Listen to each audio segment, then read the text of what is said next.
When we talk about The Elusive Pimpernel, released in 1951, we're not just discussing a film, we're stepping into one of the most fascinating crossroads in British cinema, a moment where artistry, ego, studio politics, and historical storytelling collided in spectacular fashion. This film, directed by Michael Powell and written by Emeric Pressburger, stands as one of the most visually ambitious and narratively playful adaptations of Baroness Orczy's legendary adventure tale. But behind the technicolor spectacle and swashbuckling charm lies a production history filled with tension, frustration, and creative conflict. A story almost as dramatic as the one unfolding on screen. Before we begin the film, it's essential to understand the context in which it was made. Powell and Pressburger, known collectively as the Archers, were at the height of their creative powers in the late 1940s. They had already delivered masterpieces like The Red Shoes, Black Narcissus, and A Matter of Life and Death.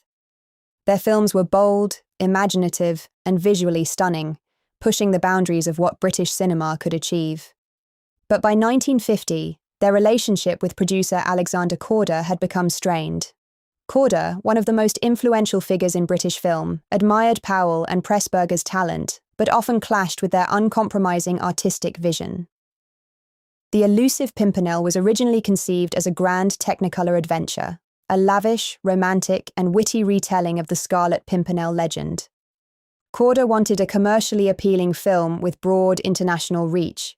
Powell and Pressburger wanted something more nuanced, a playful, satirical, and visually expressive exploration of heroism, identity, and political upheaval. These competing visions shaped every stage of production, from casting to editing, and ultimately resulted in multiple cuts of the film. The UK version, the one you're watching, is the closest to Powell and Pressburger's intended vision. The US version, retitled The Fighting Pimpernel, was heavily re-edited by Korda, much to Powell's frustration.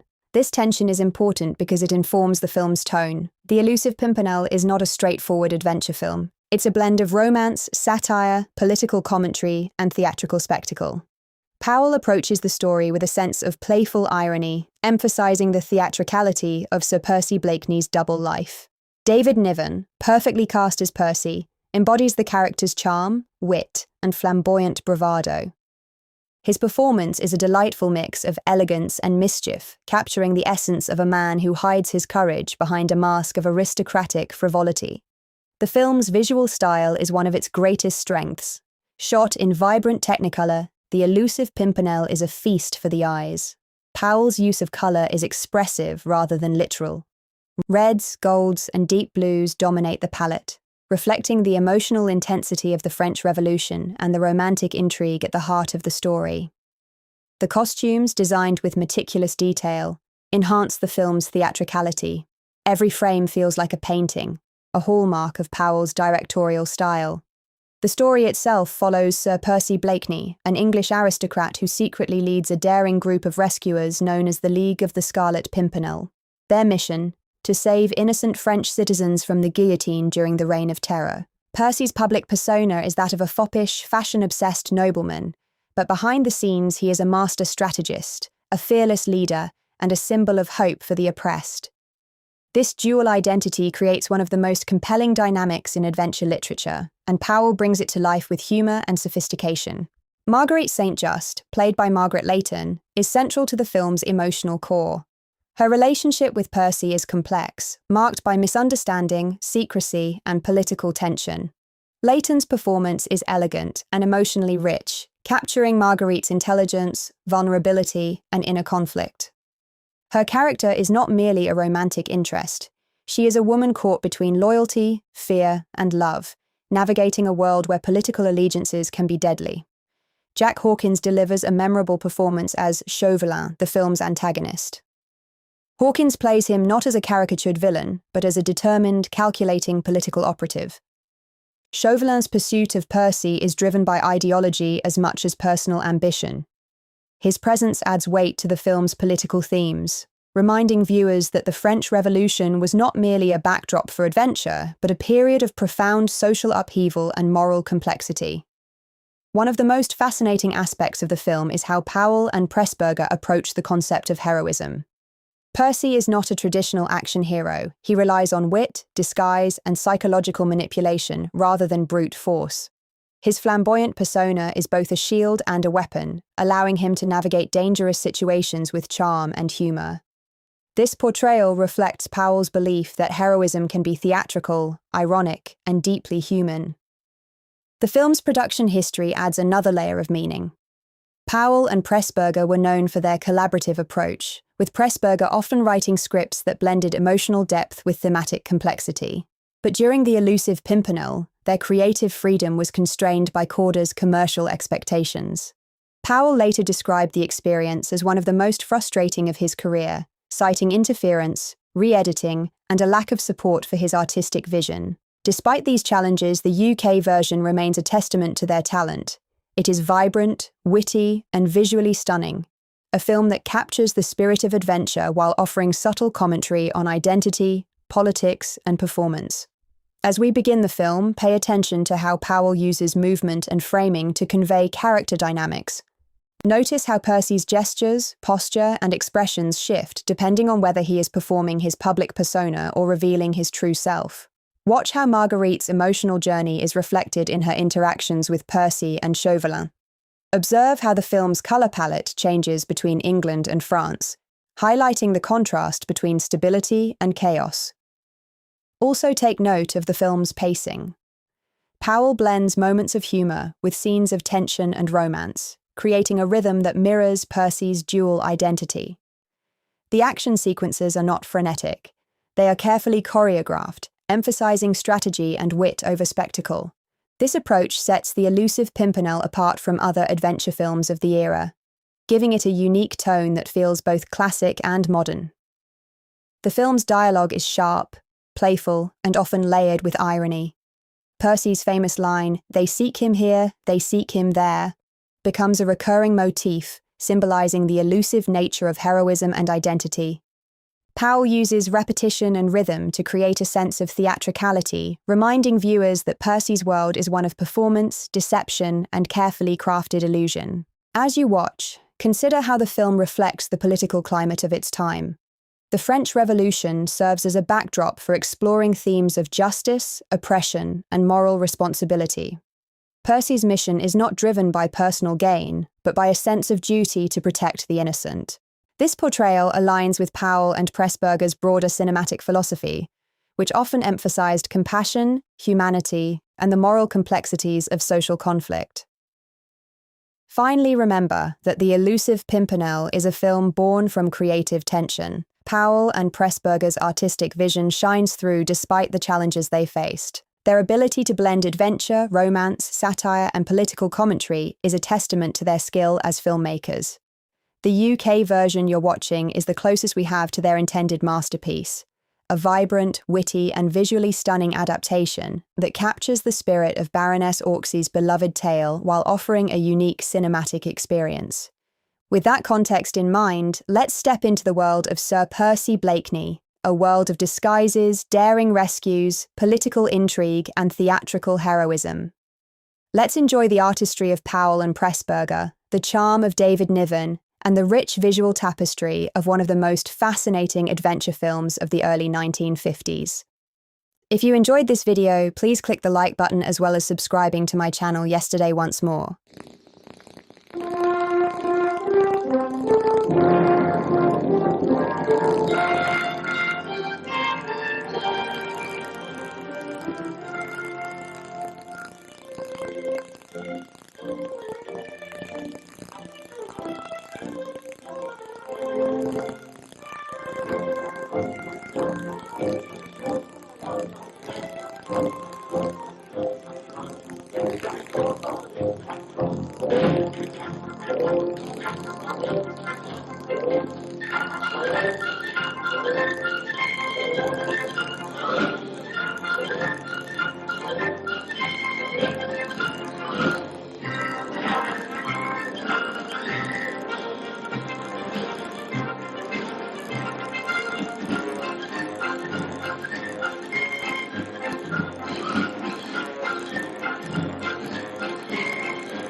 The guillotine!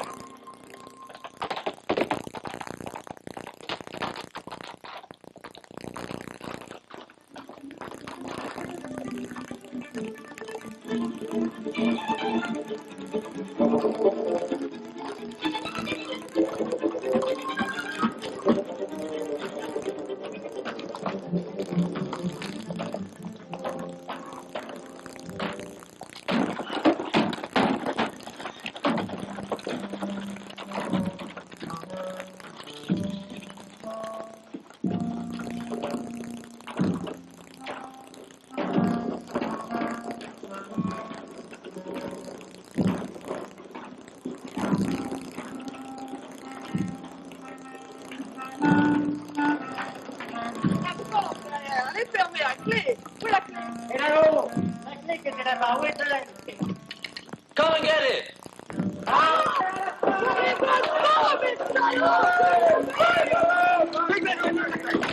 I give you a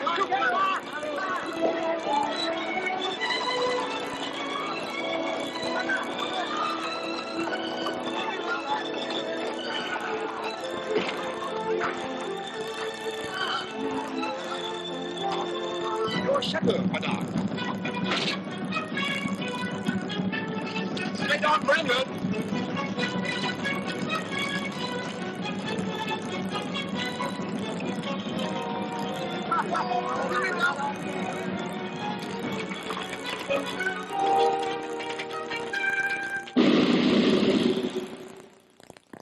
£5,000.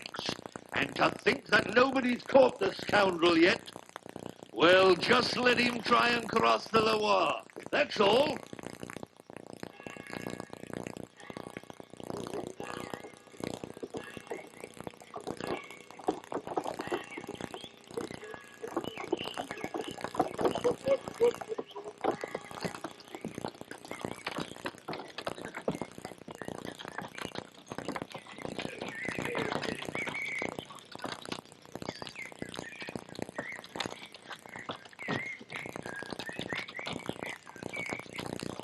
Hold on, citizeness.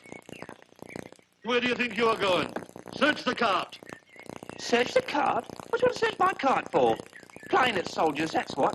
I saw you as I was coming down the street, sitting on your comfortable chair. I saw you. Anything there? Some good melons, Corporal. Where's your pass? Me pass? I put it up in my... I'm sure I put it up. Come on, where is it? Oh, you dirty, filthy Corporal! He's too much for you, Corporal. Let her go then.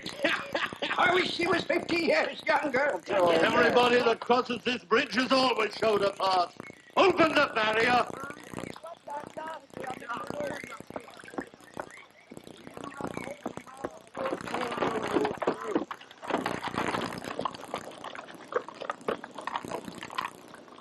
Corporal! Yes, Captain.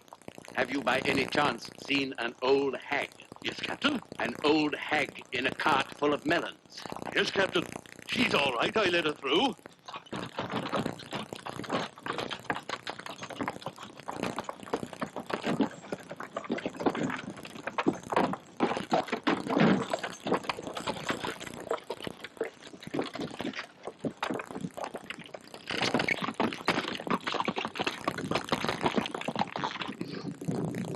Tony Dewhurst is one man short.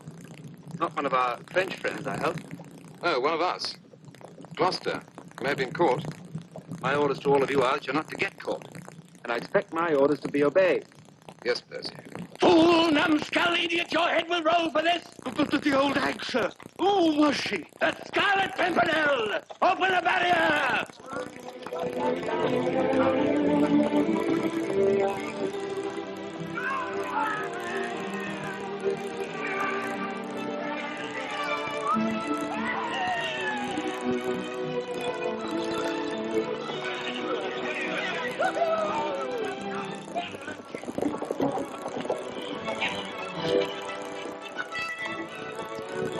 You are almost in England, madame.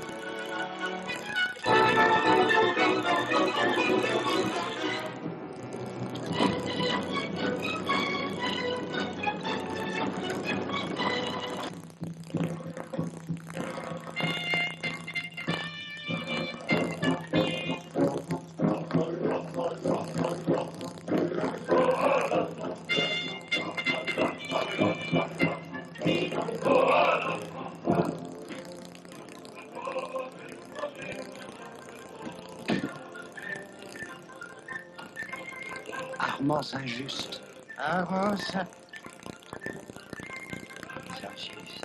He wants a permit for England to visit his sister. If you remember, she married an English aristocrat. See that he is watched. Let him come in.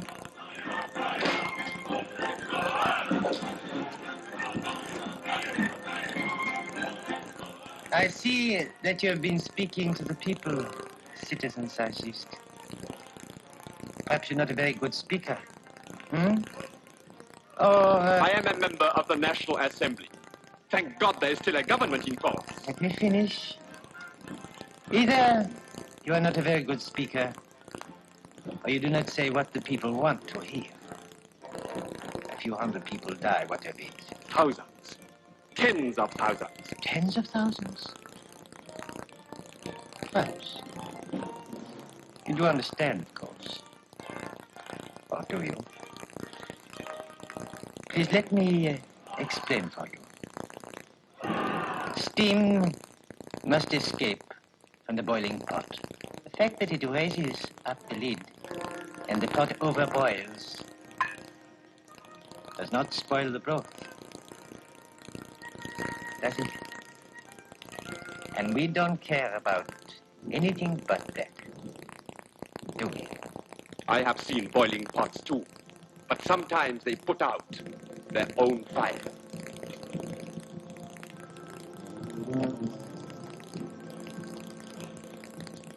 Armance injuste.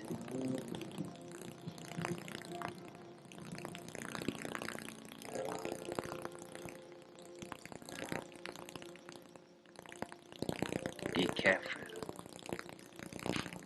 If you stand in the way of the people, nothing can save you.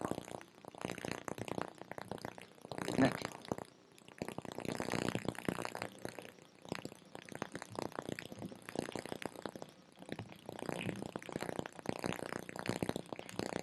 Nothing.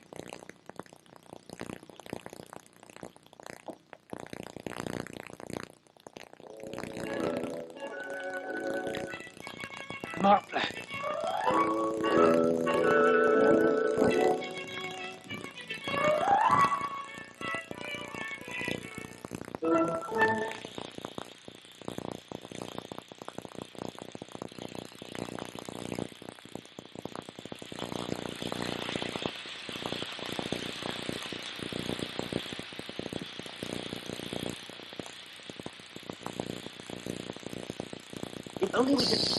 Here come the old guard. Here's that ass Blakeney. Where? Here, among these other young asses. Well, if it isn't my old friend Colonel Ramsbottom.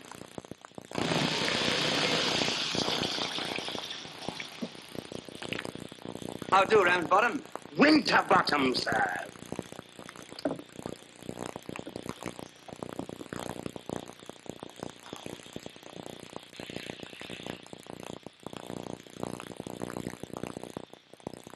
Zoom!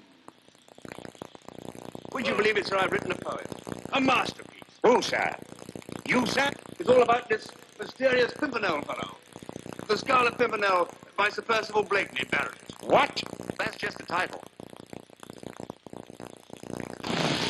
They seek him here. They seek him there. Those Frenchies seek him everywhere. Is he in heaven?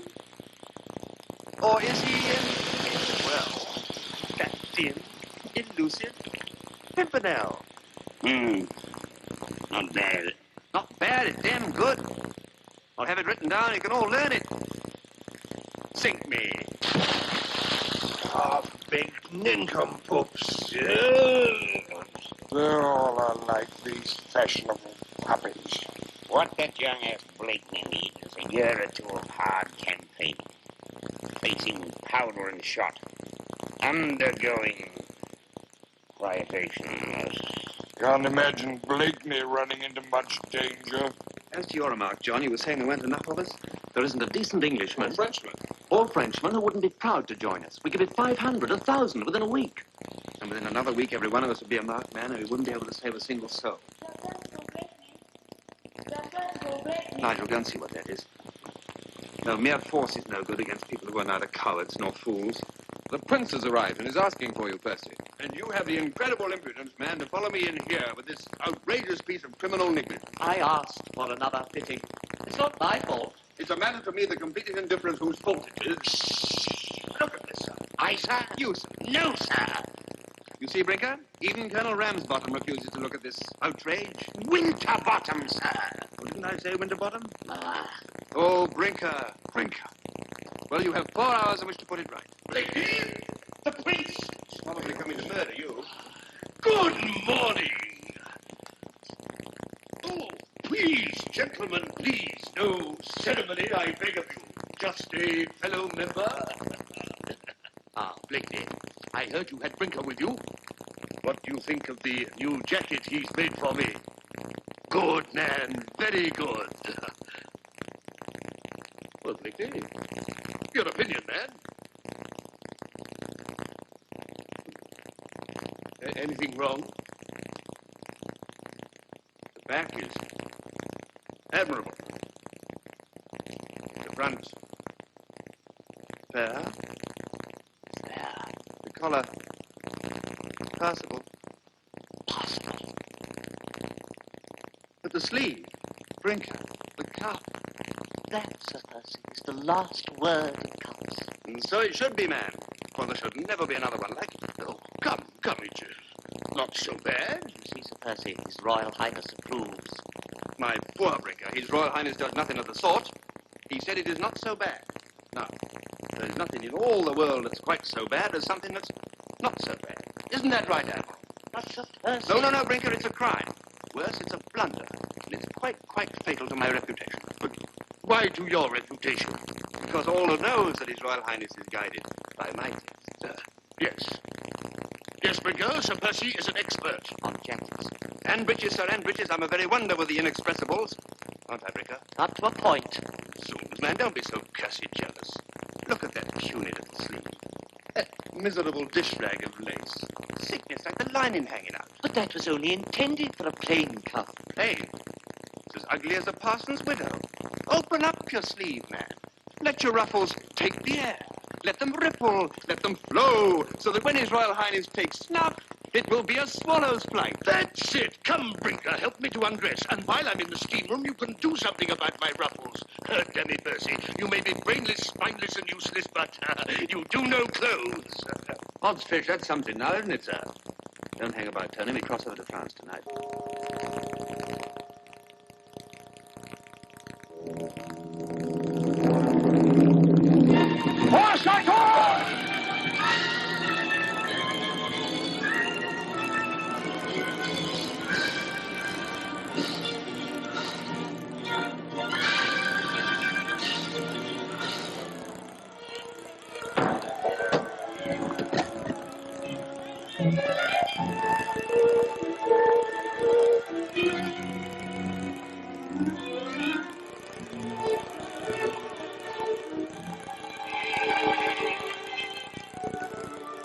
This way.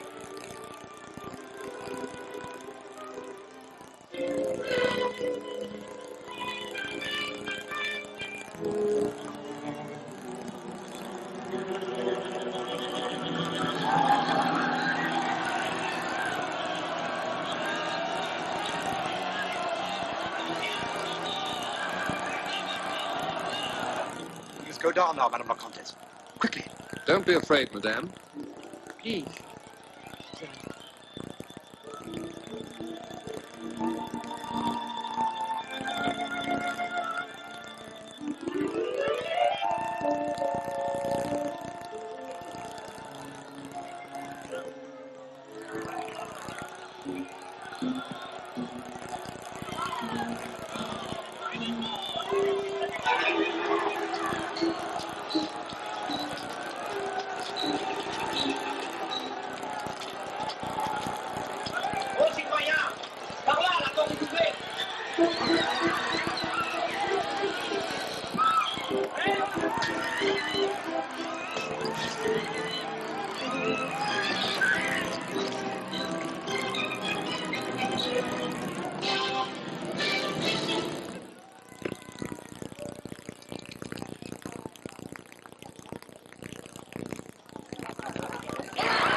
Comparatively clear.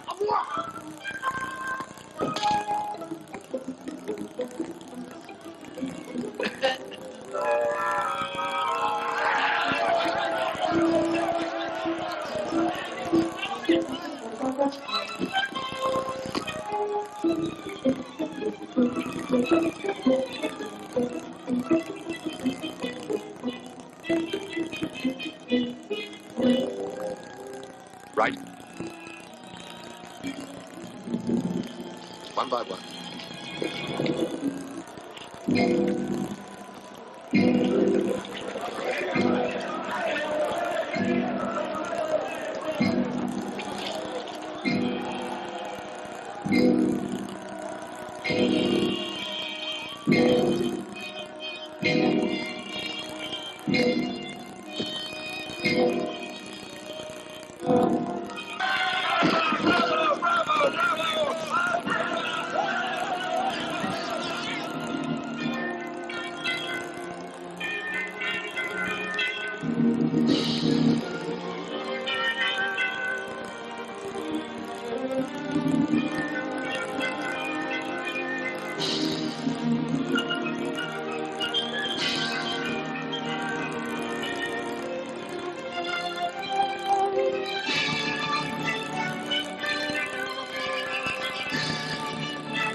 Your Grace, this refuge you allow us is very timely.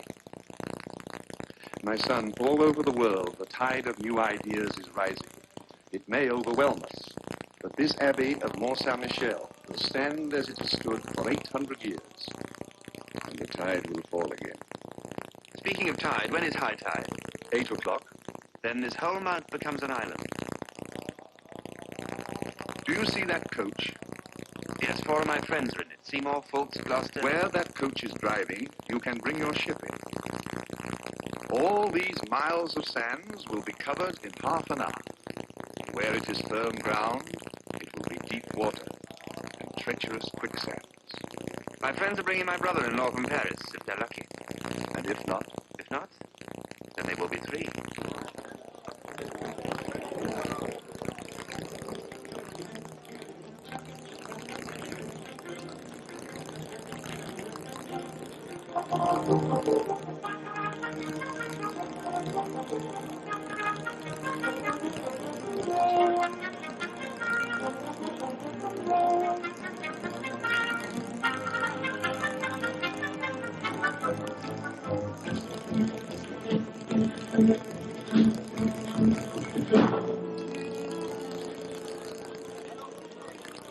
We're all here, Andrew. Et maintenant, parlons du Sagittaire! Ah, monsieur, restez ici, que je vous dise le Bonaventure. C'est très magnifique, monsieur. Vous êtes très fortunate, monsieur. And you have such beautiful blue eyes. Go away. Have a cabbage. Very good. Alive, alive, oh.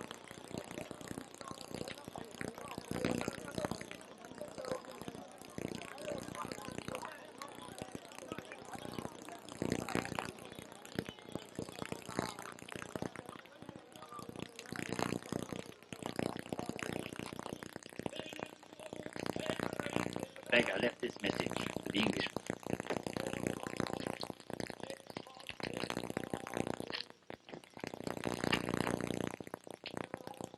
Armand crosses by the regular boat from Calais. Thank God he's still safe. amen and Godspeed tonight. What depth of water can I count? 3 fathoms. 2 or 3 feet to spare. We'll just scrape over. You find it as amusing as chasing the fox? What is a ditch, more or less? But a wide one. All the more fun. Surely your life is not so dull, my son, that you want to throw it away. You are young, rich, happily married. Yes, that's true. Young, rich. Snuff, Your Grace?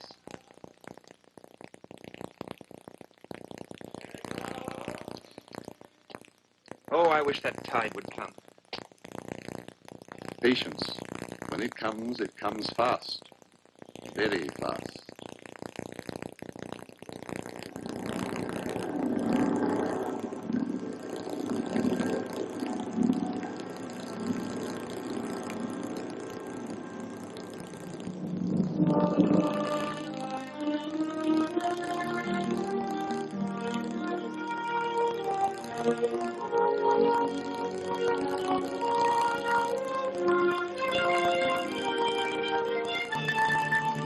Arrow to starboard side, Mr. England. Stand by your boat rope.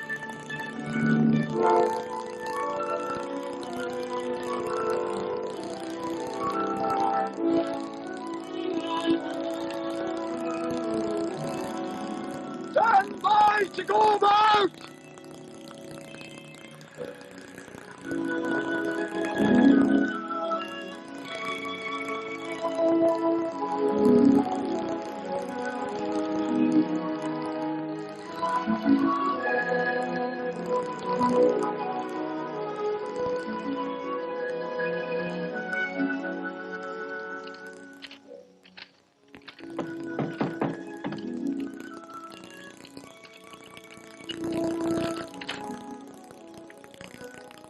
We're sailing in for Dover.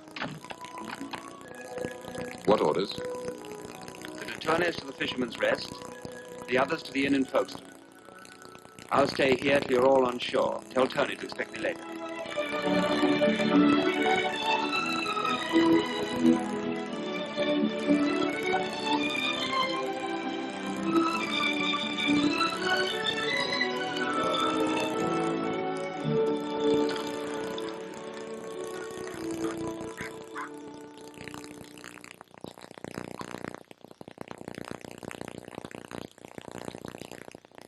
Permettez, madame. Thank you. We've been expecting you since noon. I know. Yes, the tide was against us. Supper will be served at once. At once. May I show you your rooms now, my lady? Later, Jelly, later. Here, Jelly. Ainsi, nous voilà en Angleterre. Jelly? Yes, mademoiselle. A bit of Angleterre. But all of it is at your service. Red wine? my friend, what can I say? You've been so kind to us. Only that you are glad to be in England, madam. Yes, indeed, we are glad to be in England. To His Majesty George III of England, God bless him for his hospitality to us all, poor exiles from France. King. Away, dear leader. We must go to him at once. Thank you. I'm afraid that is impossible, madam, Impossible? Why? because the Scarlet Pimpernel works in the dark. His identity is known under a solemn oath of secrecy only to his immediate followers. Please, could you tell me where he is? Where? He is everywhere. He is here. C'est une fleur. Yes, mademoiselle. A humble English wayside flower. And also the name chosen by our leader to hide his identity. Pray, allow me to present this to you as a souvenir. It's a shame to fool her, Andrew. It's one of his tricks. He's got it up his sleeve. Allow me, mademoiselle. Take mine.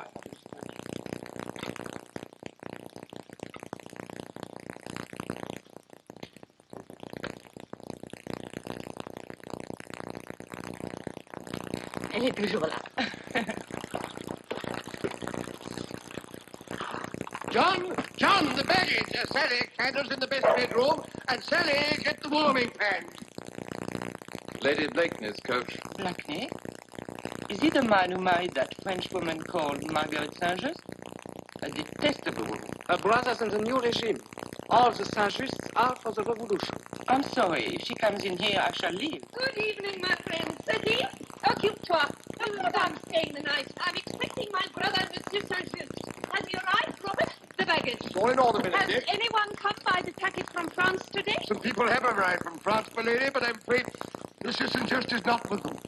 No doubt they have a message for me. Show me to them. And my husband, is he here? Sir Percy, my lady, He here? is not. No, there is no one you can rely more upon than Sir Percy. He never is away from 16. Other people sometimes are, not my husband. May I show your ladyship into the parlor? Sally, in the parlor. I detest your English funeral parlor. Show me the coffee room. But there's a party in the coffee room, my Standing lady. in my way for fish to cake like a goldfish, then dance about like a turkey with so cute. What's that, Andrew? What are you doing in Dover? I thought you were in Brighton, Lady Blakeney. No, my friend. I'm from London by the Dover Road. Sir Percy is meeting me here. I suppose from Bath. The Princess in Bath is in North. My brother Armand was due to arrive from France. I find he is not. Madame de Tournay. Since when have you been in England? Tell me. Oh, Suzanne. Suzanne, I forbid you to speak to that woman. We are no longer in France, madame. And we are now at liberty to choose our friends and enemies.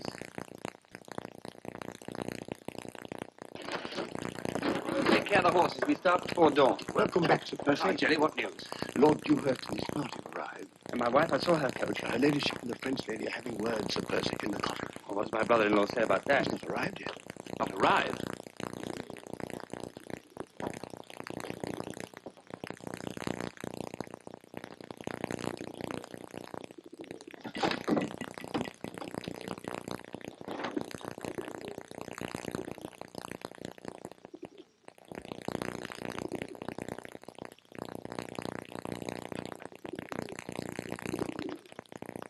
Double rum ration for you tonight.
my boy. There are hawks about.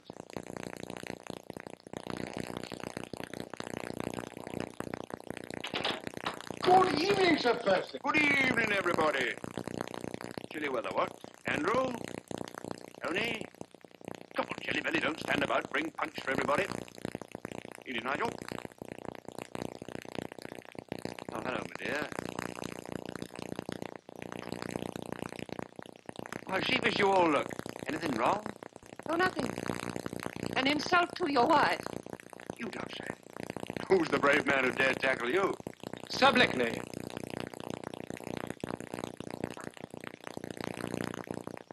My mother, the Comtesse de Tournay de Basse-Rive, has offended Madame, who I see is your wife. What my mother does is right in my eyes, but I am ready to offer you the usual reparation between men of honor. Where did you learn to speak English? I fear you do not understand. I am ready to offer you the usual reparation among gentlemen. What the devil is that? My sword, monsieur. What good would that sword be to me? A duel, monsieur. What's fish? You're a bloodthirsty young ruffian. You want to go around making holes in people? Lord Tony, the vehicle might hurt Sir Percy. Yes, thank you, my dear. Sir Percy is in the right, Viscount. After all, it would be foolish for you to commence your career in England by provoking him to a duel. Duels are forbidden here, you know. Ah. Well, if monsieur is satisfied, I have no grief.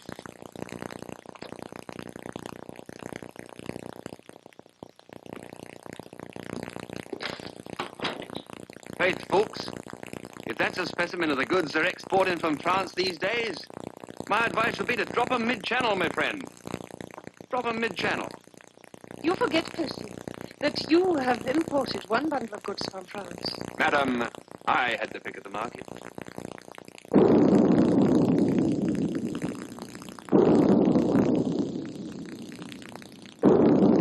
Captain Mills, whom are they saluting? The new French ambassador, just arrived from France. What name? Citizen Chauvelin.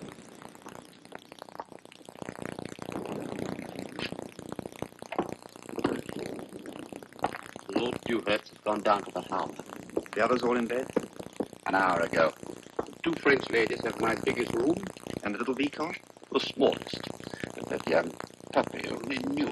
He didn't. I liked his spirit. That's a good boy. If I had a son, So warn me, Jelly Demi, warn me next time. The young fire eater nearly had me as full of holes as a dim pincushion. Good night, Sir Percy. Good night, Jelly. Oh, hello, my dear.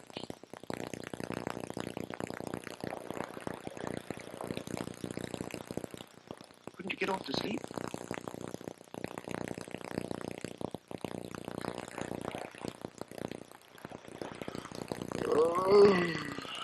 Oh, Miss Hull, I'm exhausted.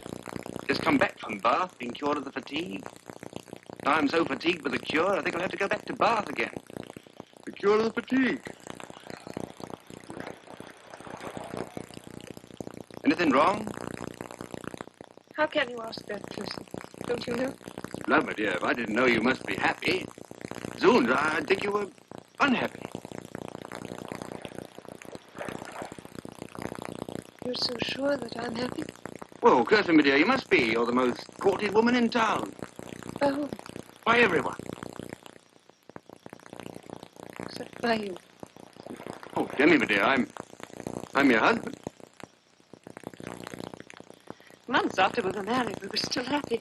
Then came this, which heaven knows is none of my making. Can you honestly say that? Can you honestly deny that you've changed? So changed that I hardly know you.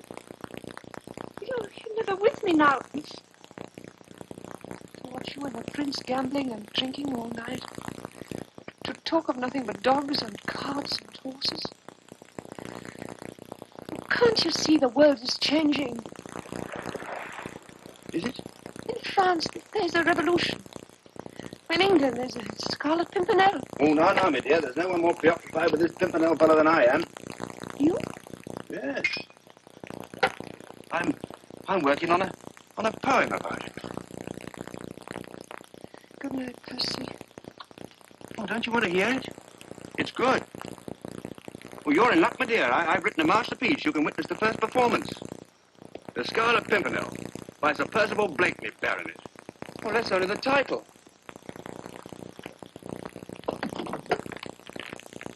Come in, Tony. Your boots squeak. I always told you to go to a decent bootmaker. I heard your voice. I thought perhaps you had a visitor. I did have. But she left rather suddenly. Thank you. Don't you think you're carrying this a bit too far, Percy? What's happened between you two? Marriage, I suppose. Why? You were in love with her. I've never seen a man so much in love with his wife. Do you remember the first family to go to the guillotine, the Saint-Didiers?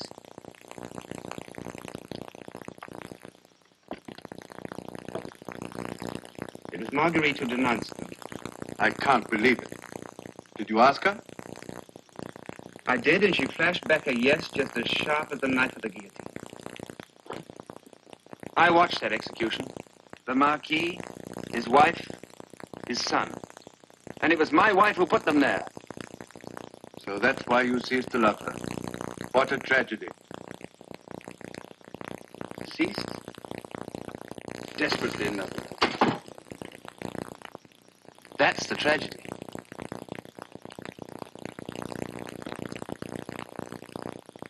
Well, what is the news from the harbor? Chauvelin has left for London. I'll give you a message for the League. You must get there before him.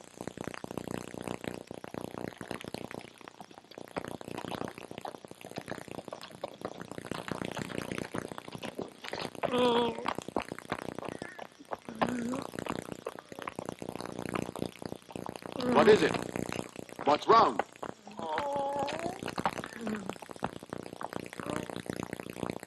Oh, my head. What's wrong, my friend? Oh, Charlie. Is it his lordship? Yes, it's Lord Tony, all right. Have you croaked him? No, just stroked him. Very gently. What about this horse? Findings, keepings. Let's do him. Pockets first. He'll have nothing in his skies. Shut the cash. And I got that. I'll bet. Now go through the lining of his coat. Then through his boots. Where's his tit for tat? And Monsieur says we've got to clean him proper.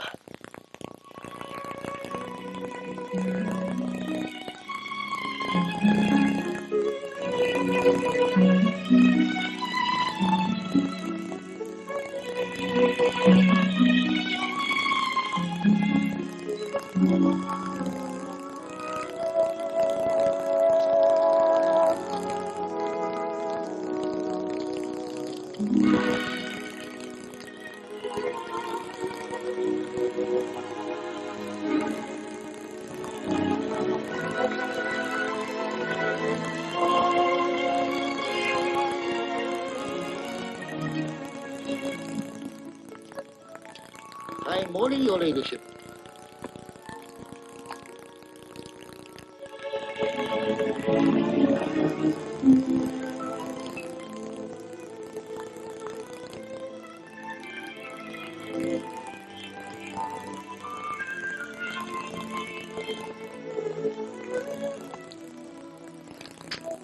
Tony! You were waylaid? And robbed. Percy, You I'm came straight here? Yes. How do you know you weren't followed? Oh, I know I'm a fool, but I'm not that big a fool. Did you see anyone or anything? Nothing. What did they get? Where did it happen? Just outside Dartford. I'm afraid they got your message, Percy.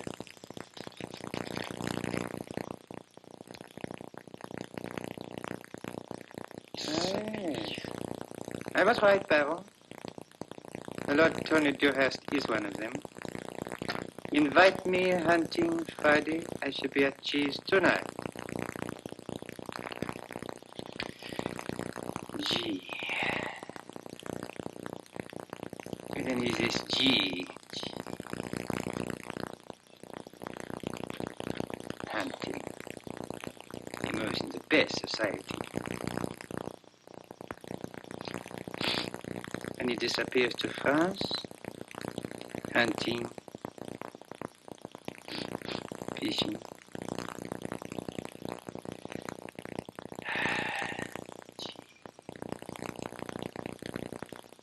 Ah well.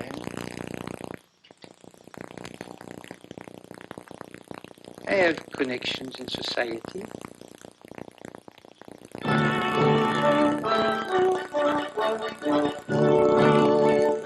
The accredited agent of the French Republic to the court of St. James.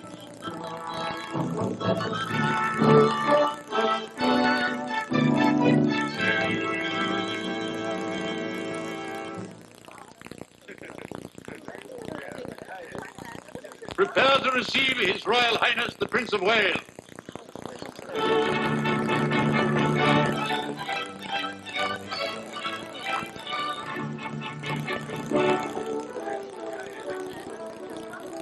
My lord, my lady, Sir Percy and Lady Blakeney have not yet come. His Royal Highness will be livid if he is not the last to arrive. They were both playing Pharaoh and Brooks when I left. Who was winning? His Royal Highness.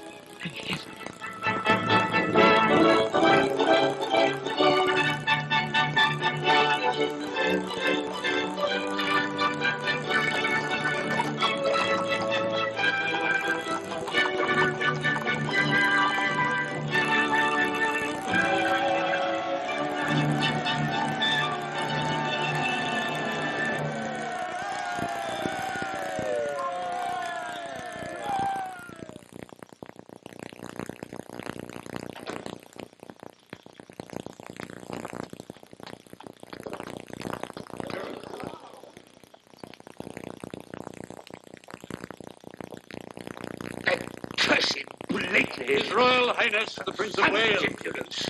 You're certain, milady. May I ask your acceptance of a small present? Oh, curse me, I've forgotten it.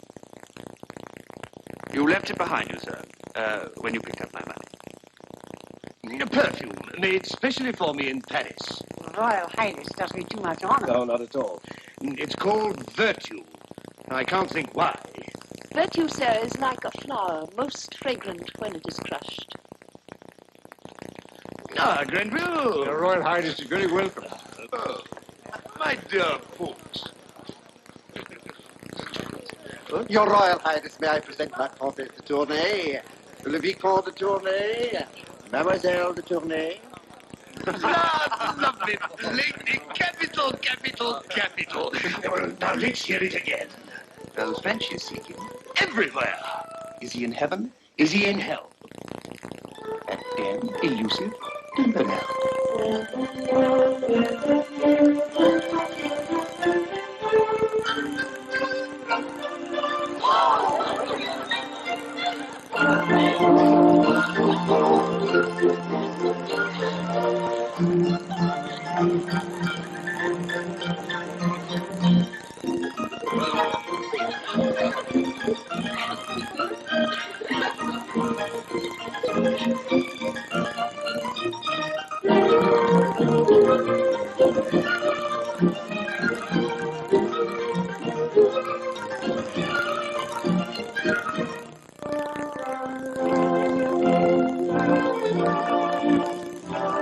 Come, my dear Blakeney. Your Royal Highness, your Graces, and all ladies and gentlemen, pray take your pastor for the regret.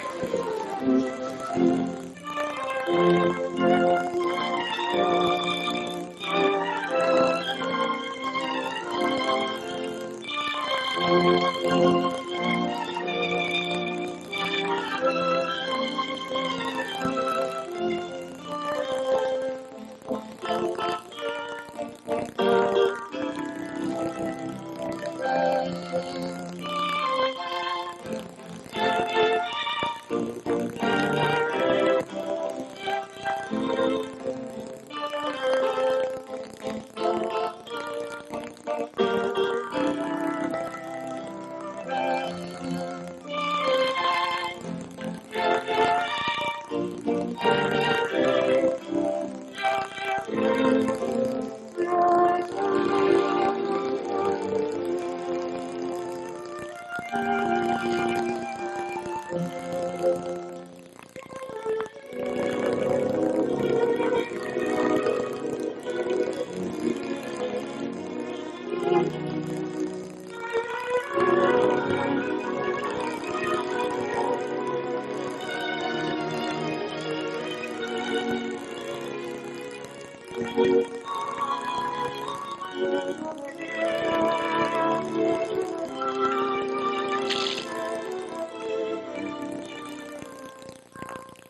please continue.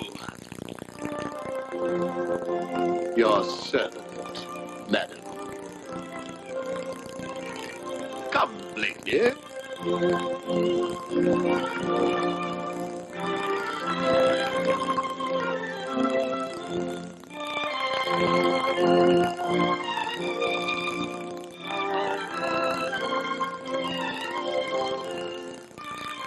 Citizeness. No, my friend, I came here to dance. You shall dance, citizeness. I have a little tune for you. My dear man, you've gone mad. Your brother Armand is in Paris. Once before, citizeness, I have asked your help. To the point. I come to it. One of my men in Paris has been following Armand Saint-Just. That is why I could not come to this country. He is not master of his own movements anymore. Well, I thought as he could not come, he would write. He has written. To whom? Your husband. A foolish letter. I don't believe it. Why should you write to Percy? He would have written to me. Yeah, I thought that strange, too. What is in the letter? Oh, nothing. Just a careless, foolish letter explaining why I could not come. But there are one or two phrases that could send him to the guillotine.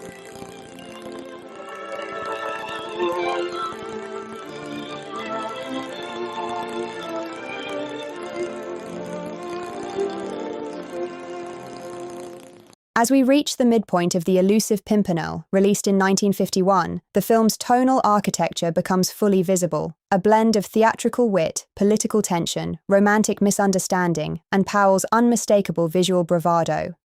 This is the moment where the film's dual identity crystallizes. On one hand, a playful adventure filled with disguises, daring escapes, and flamboyant heroism. On the other, a pointed commentary on performance, identity, and the moral weight of revolution. The midsection is where Powell and Pressburger's intentions shine brightest, even through the haze of production conflict that shaped the film's final form. By now, we've seen Sir Percy Blakeney fully inhabit his dual persona, the foppish aristocrat who appears to care more about lace cuffs and fashion than politics, and the cunning, fearless leader of the League of the Scarlet Pimpernel. David Niven's performance becomes more layered in the mid-roll portion. Early in the film, his comedic flamboyance dominates, exaggerated gestures, playful banter, and a deliberate air of uselessness. But as the story deepens, Niven begins to reveal the emotional and intellectual machinery beneath Percy's facade. His eyes betray calculation even when his voice feigns frivolity. His posture shifts subtly, depending on whether he is performing or strategizing. Powell's direction emphasizes these contrasts, using close-ups and carefully framed shots to highlight the tension between Percy's public mask and private mission. One of the most compelling elements of the midsection is how Powell uses theatricality as both a narrative device and a thematic lens. Percy's entire existence is a performance, a carefully crafted illusion designed to protect his identity and mislead his enemies. But Powell extends this idea beyond Percy. The French Revolution itself becomes a stage, with Chauvelin orchestrating political theatre to maintain control. Jack Hawkins plays Chauvelin with a stern, controlled intensity, embodying a man who believes deeply in the ideological righteousness of his cause. His pursuit of Percy is not merely personal, it is symbolic. Chauvelin sees Percy as a threat to the revolutionary narrative, a figure who undermines the image of inevitable justice and righteous vengeance that the Committee of Public Safety seeks to project. The mid-roll portion also deepens the emotional complexity of Marguerite Saint-Just. Margaret Leighton's performance gains nuance as her character becomes increasingly torn between loyalty to her homeland, fear of political reprisal, and her unresolved feelings for Percy.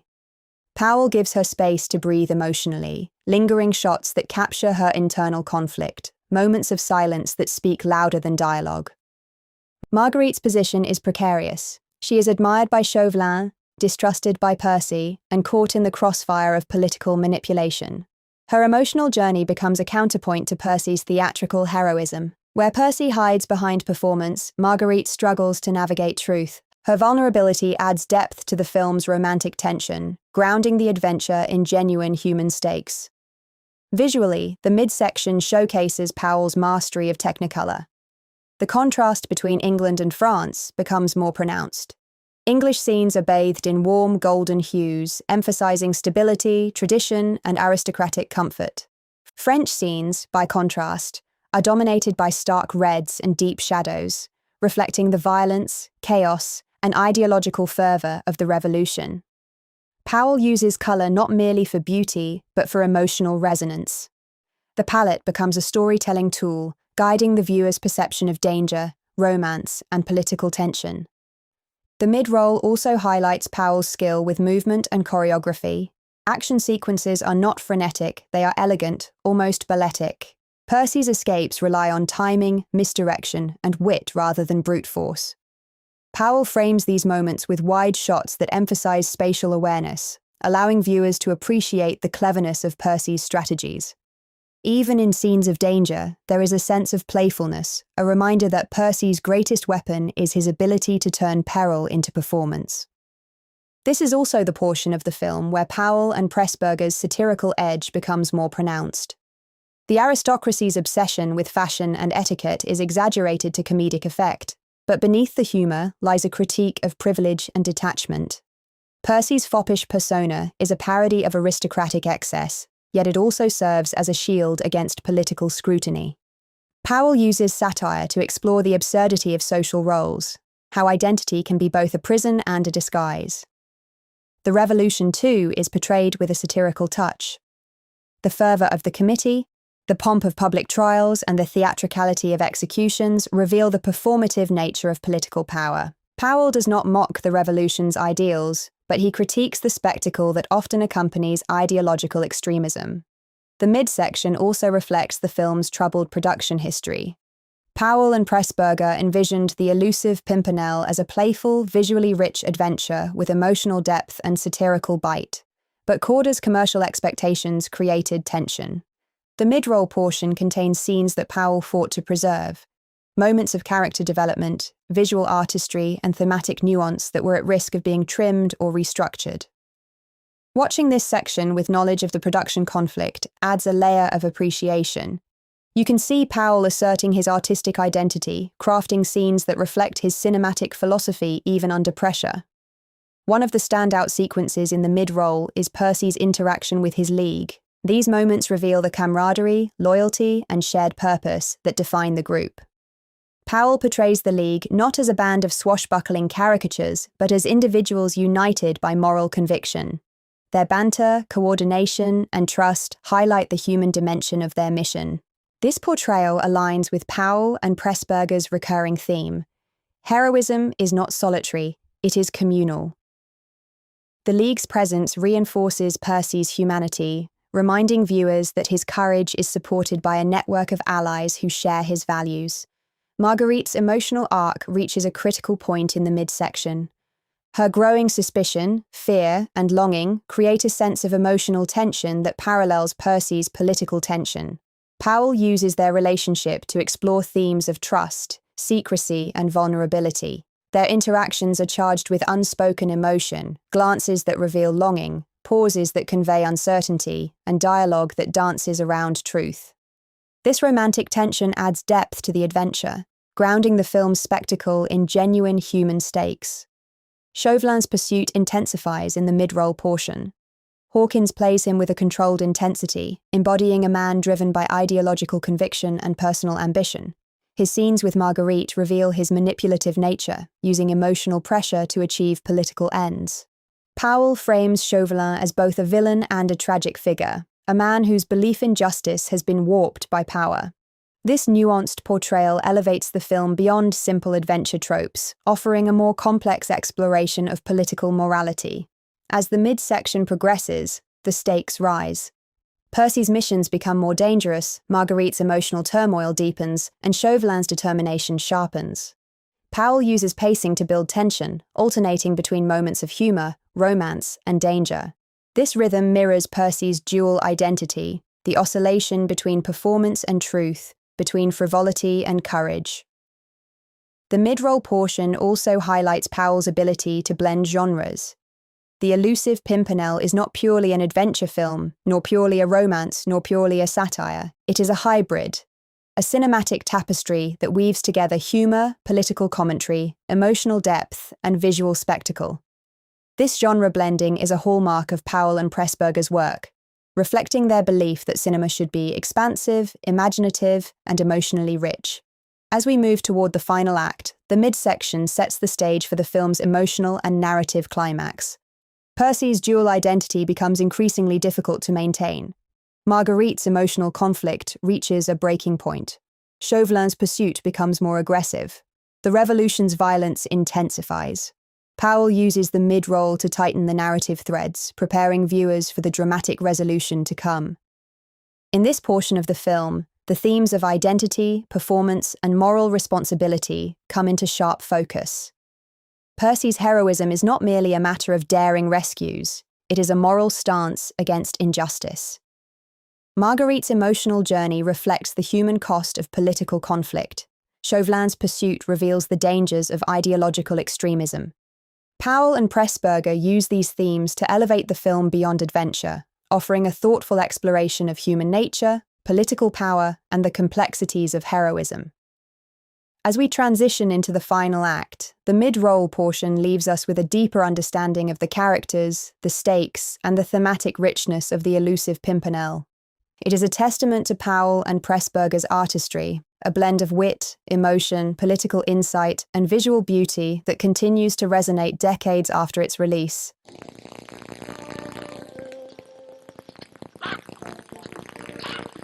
Citizen Ace. Servant, Lady Blakeney.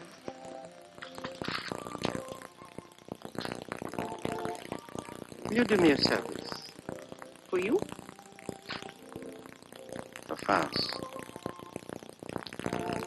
France is great. A small service for her may be too big for me.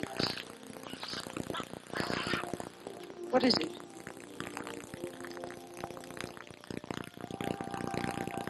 Find me Mr. Scarlet Pimpernel.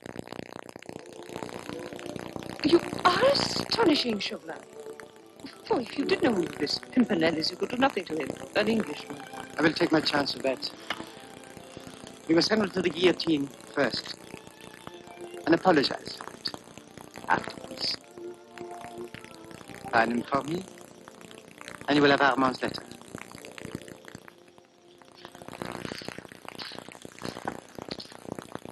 Where is this letter? Safely locked up in the embassy. Show it to me. I will. One more thing. Watch the Lord Dewhurst for me and his friends.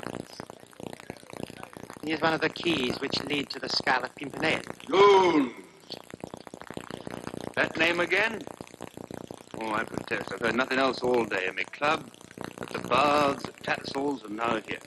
Well, it's becoming a public nuisance. Oh, beg pardon, dear. Do I intrude? Oh, no. Monsieur Chauvelin is an old acquaintance. We were talking of Paris. Of France. Paris? Oh, beg pardon, dear. Devilish clever race, the French, monsieur. You flatter us, Sir Percy. How they can speak that extraordinary language of theirs defeats me. Or even the little children. Aye. You're very kind, Sir Percy. Oh, you have the cleverest heads in the world. Only trouble is, you all go to pieces round the neck. Round the neck? Yes. Look at this thing. Oh, sink me, what a mess. Now, if you really want to know how to tie a cravat, monsieur, I'll show you. Very interesting. Oh, mark you, it isn't easy. It takes all my brain. I'm sure it does, Sir Percy. Au revoir, Lady Blakeney. Your servant, Sir Percy. Clever fella, but he got no earthly chance of catching the Pimpernel. What makes you think he wanted to catch you? Well, isn't that what he's here for? Didn't he tell you? No, why should he? Mark, you fellow can't even tie his own cravat's not likely to put a noose round the Pimpernel's neck, now is he? Percy, do you think Andrew Fawkes might be the Scarlet Pimpernel? Andrew? Never. Well, the fellow couldn't hit a ball at Eton. Well, what's your interest in the Pimpernel? Oh, no more than any other woman's. We'd all like to know who he is. Oh, so would your friend Chauvelin. What makes you say that? Way he tied his cravat. Oh, Percy, can you never rise above trivialities? You were a man once, a man a woman could turn to in trouble. Now I don't know how to begin. Wouldn't you begin by telling me what the trouble is? My brother is in danger. Armand? A letter of his, a rash, impetuous letter, has fallen into the hands of a fanatic. You know how much he means to me. Who told you this, Chauvelin? Could you not ask the prince to intervene? You have such influence at court. You've seen this letter? Not yet. He keeps it locked at the embassy. Who is this letter addressed to? To you. To me? What confounded impudence. I never heard of such a thing. Did you tell him to give you the letter back? Oh, Percy.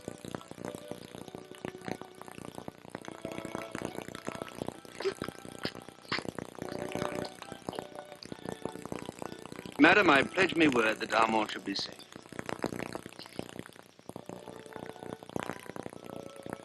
Yeah, I'll speak to the prince. I'll promise him anything. I might even race with him to Brighton. I might even let him win. You know how much he'd like to beat me on the Brighton run.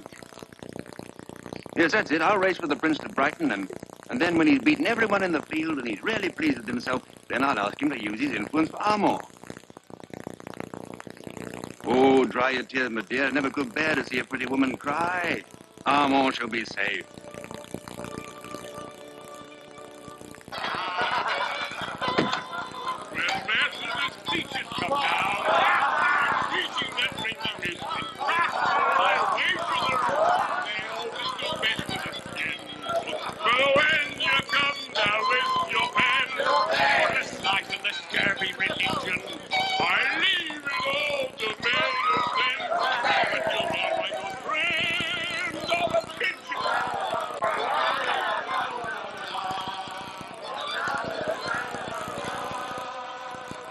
If anyone asks for me, cover up. I've got a little job to do. Hail the Queen, sir. Oh, it's preposterous. I've never seen anything like it. Where's Blakeney? He should be here to play his own hand. It's not fair. It's quite in order, Your Highness. I'm playing fourth, Percy. Nonsense. Anyway, there must be a time limit. Eh, Percy? I've no recollection of any such rule, sir. That's bad play, anyway. Always putting his money on the same two cards. First orders, Your Highness. The Queen to win, the Knave to lose.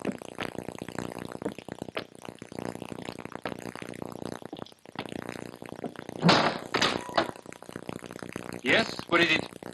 I've got a bit of news to sell your ambassador. Get out! So rude. You tell him it's about a letter. Letter he got from Paris this morning. Not his own letter, neither. Who are you? Where are you from? Never you mind who I am. My own father never knew me, so why should you, eh, nosy? The ambassador is out. Qu'est-ce que c'est? Qui est là? C'est un individu, citoyen baron. What do you want? The ambassador. You him? Perhaps. Let's have a look at you. Get out of it, you ain't even an attache. What do you expect from the ambassador? What are you selling? A secret worth 5 guineas. C'est quelque chose de la lettre qui est arrivée ce matin, citoyen baron. Come in. Oh, no. I know your lot. Up with the old knife, back of the neck, head in the bleeding basket, I know. Get out. What's it worth, 6? 2. If it is important. All right, done. Come here. Last night, or rather tonight, I got it from Mungo John, who got it from Billy the Faker. Of course, Mungo's courting Billy's sister. Get up, no, don't mind. But to cut a long story short, certain people offered Mungo 50 guineas to steal an important letter out of this very house. They knew where it was kept and what it was worth. Who are they? Well, that'll cost you another 10 guineas. Get out.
Oh, tout est bien. Okay. Monsieur Baron, the window. Qu'est-ce qu'elle est?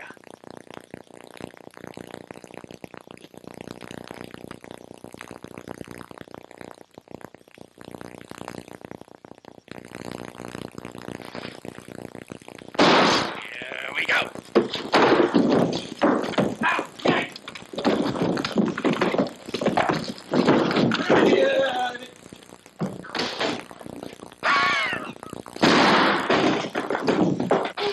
Bonjour. Éveillez la maison. Lâchez les chiens. Monsieur, vous êtes blessé. Fouillez le jardin. Lâchez les chiens. Fouillez le jardin. Allez, allez, vite, vite. Now, nobody know about this letter, except us, except that Cockney and his friend. And one other person.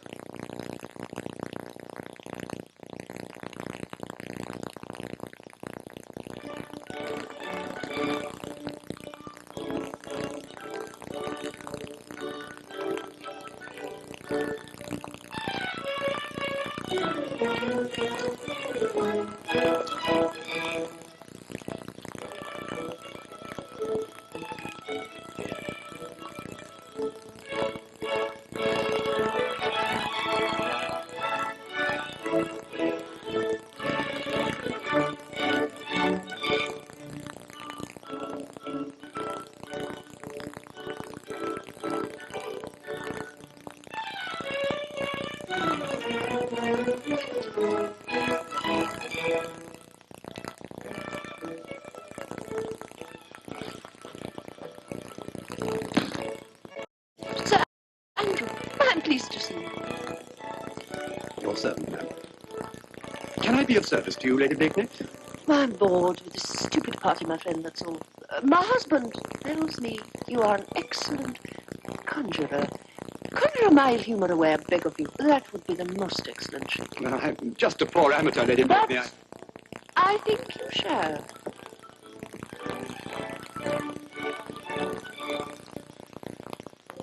Oh, very well. Now, let me see. Would you give me some trinket? Wedding. Your ring. Now, watch this very carefully, Lady Blakeney, because it's the quickness of the hand deceiving the eye. You're an amateur, Sir Andrew. You have it in your sleeve. Oh, a billet doux. Lady Blakeney, I protest. Fine, Sir Andrew, fine. An affair of honor. An affair of honor.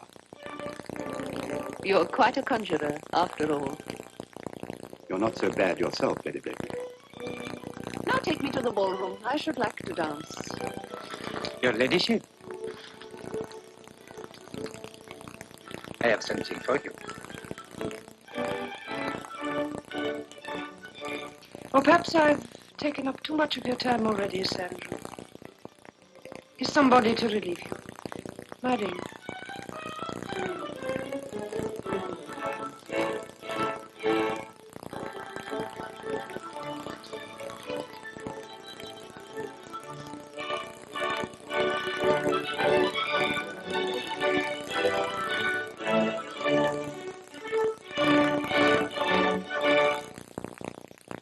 I return to Paris tomorrow. I shall see your brother myself. Perhaps he knows more than you think. Perhaps he even knows who is the Pimpernel. Now this letter empowers me to persuade him to talk. You know we have the means to do that. He will talk. Ah, yes. Terrible. But if you want to save him from the torture, you must find out what I want to know.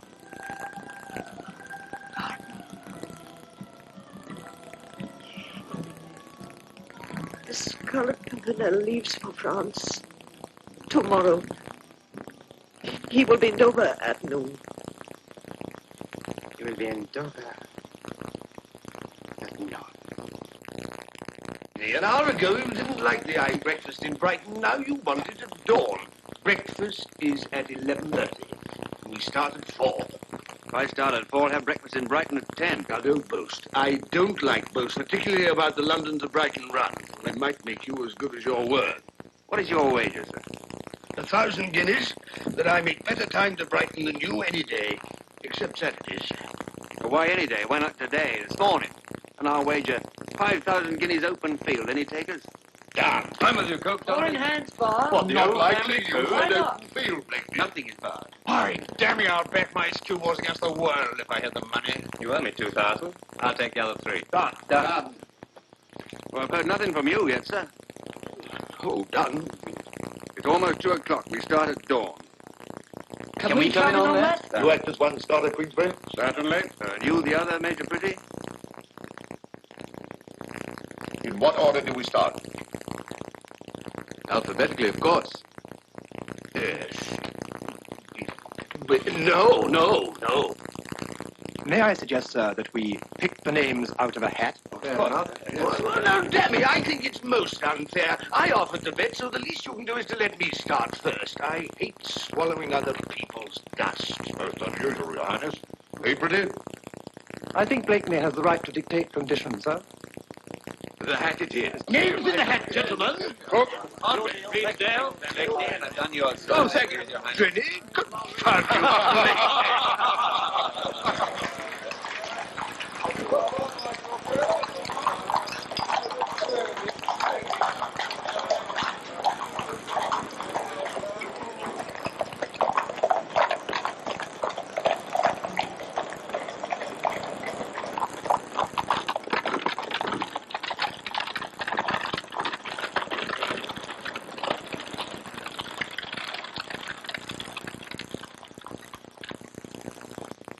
You're drawn third place. How soon can we outdistance the others?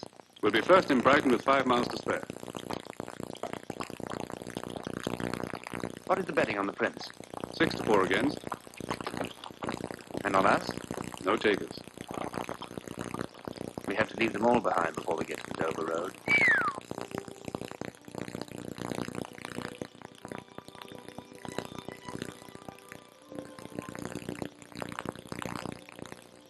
Oh, my dear, are you still here? Shall I take you to your carriage? I must talk to you first. Oh, I'm yours to command, my dear, but may I remind you that the Prince is waiting, and this race is of some importance to you and to Armand, if this little French chap really has his letter. He has. I've seen it. When? Tonight. And what? Did you ask him for help? He promised me. He promised you your brother's life. What did you give him in exchange? What has happened to you, Percy? Why do you hate me? Why did you denounce the Marquis de Saint-Didier? So that's... Why did you never ask me what the Marquis de Saint-Didier did to me? You never even knew him. No, I never even knew him. But I knew his son. I was only 17 when he asked me to marry him. When his father heard of it and had me arrested, I was sent to Saint-Lazare. Do you know what Saint-Lazare is? Do you know the sort of women they send there? I would have killed myself, only... Only what? The revolution came. The ever-glorious 14th of July, and I was free.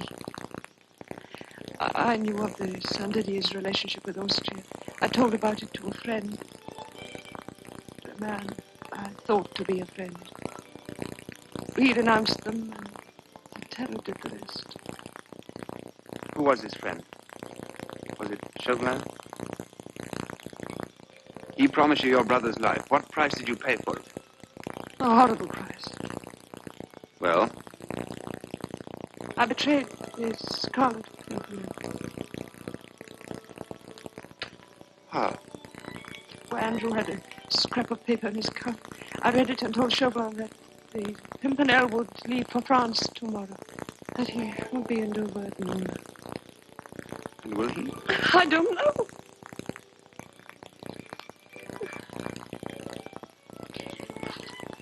Oh, but Percy, through me, a good, a generous man might lose his life. Oh, Percy, what can I do? How can I warn him? Warn him? Against what? Against the danger if he goes back to France. Well, he's the kind of lunatic I take him to be. Your warnings aren't going to stop him. But he might be going to his death. It's all the fellow lives for. Besides, he doesn't know that you're in love with him. I'm not in love with him. I admire his heroism, but I'm not in love with him. Oh, but you are.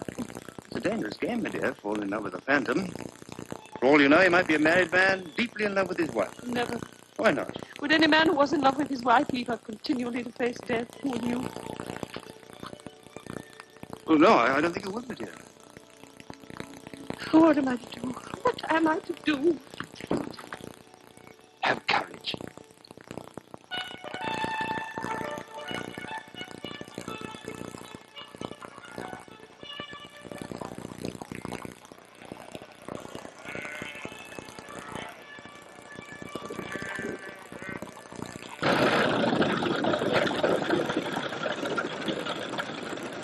Beautiful morning, eh, Leech? No sign of the others, eh? They're coming up!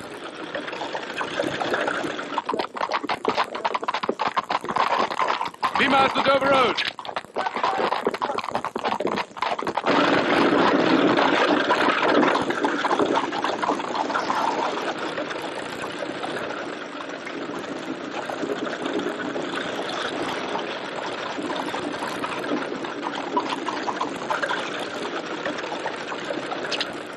Hurry up there!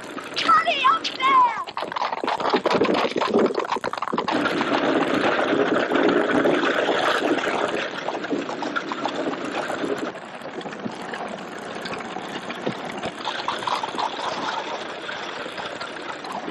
Blood! Give them the whip back! Come on! Come on!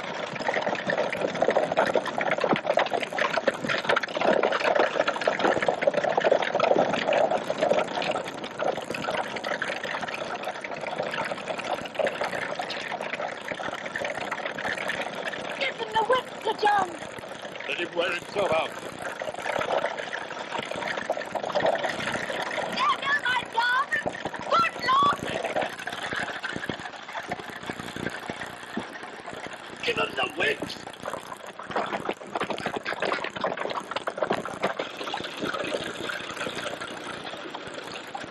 Why don't you put some food in my horses?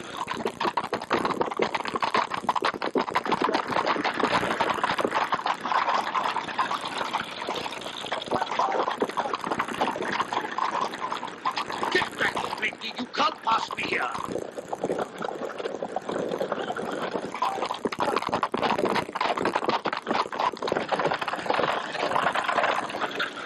Curse you, Blakeney. You're dragging me off the road. Give way, Blakeney.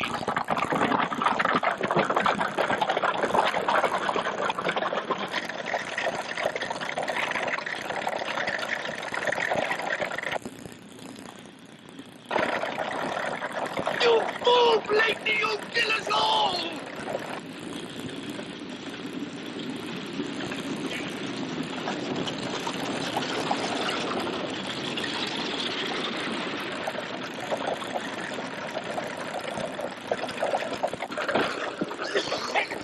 Lunatic, Blakeney, lunatic. After it bleeds, you remember it's your wages as well as my money.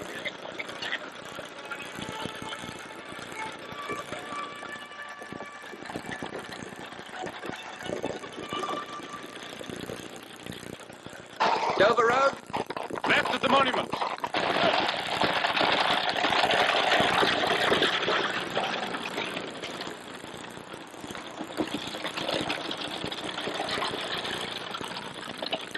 Stop this! Stop!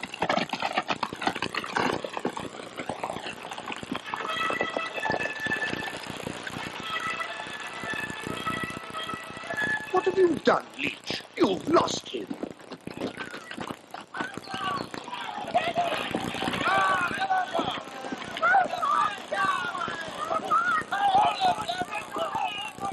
Now, gentlemen, don't fuss, don't fuss. What's wrong, Your Highness? It's Blakeney. He's vanished into thin air.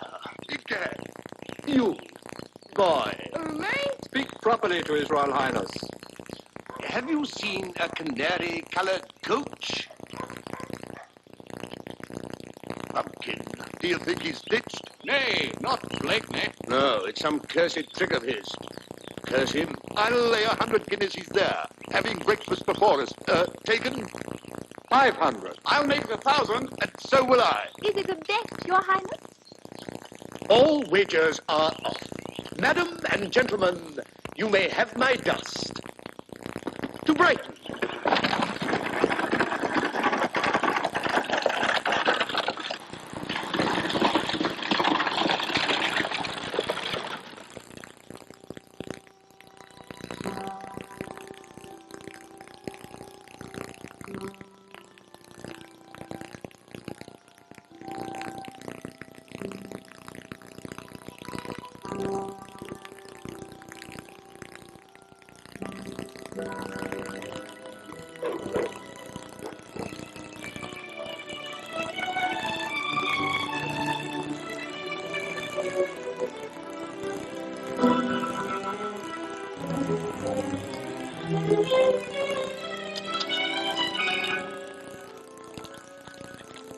Trapshaw!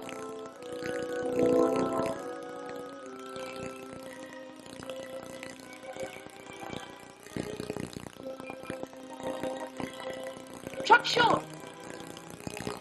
My lady? Where's Sir Percy? Brighton? No, my lady. We took the wrong turning. Where's he now? We gave up the race, my lady. Well, what time do you expect him home? I couldn't say, my lady. He told me to say he's gone hunting. With Sir Andrew Fuchs.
Where's Sir Percy?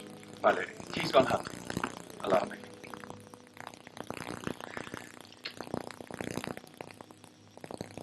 Open it.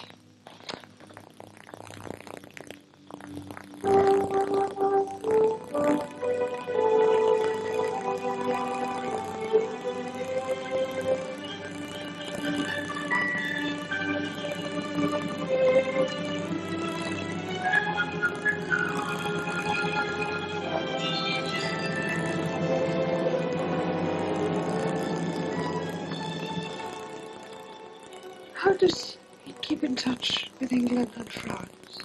By pigeon, my lady. Where is my husband? In France, my lady. He is in the greatest danger. Chauvelin knows he is the Scarlet Pimpernel and has followed him to France. Indeed, my lady, that might be dangerous for Monsieur Chauvelin.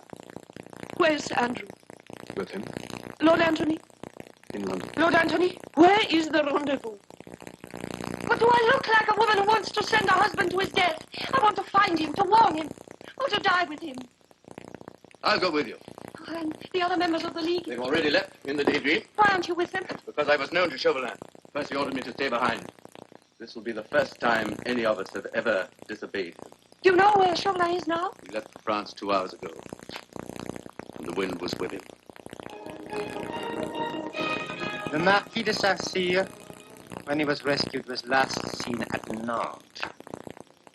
The Tournais were last seen at Angers. Here at Wayne, all roads meet, and the roads to Brittany are the roads to England. The Dover-Calais route, they have given up for a time. Their rendezvous is somewhere here, between Avranches and Saint-Brieuc. Here at Wayne, we are astride the communications. How many men have you? A dozen, citizen. But I have a regiment coming up from Tours. Republicans? The best, citizen. Parisians. They must rest when they arrive. We shall need them. Tonight. I'm glad they're from the city. These country people I do not trust. They are always thinking of their families, the fat families, the fishing and the farms. What do they think of the revolution? Yes? Citizen Captain Merrier reporting. All right. La. Yes?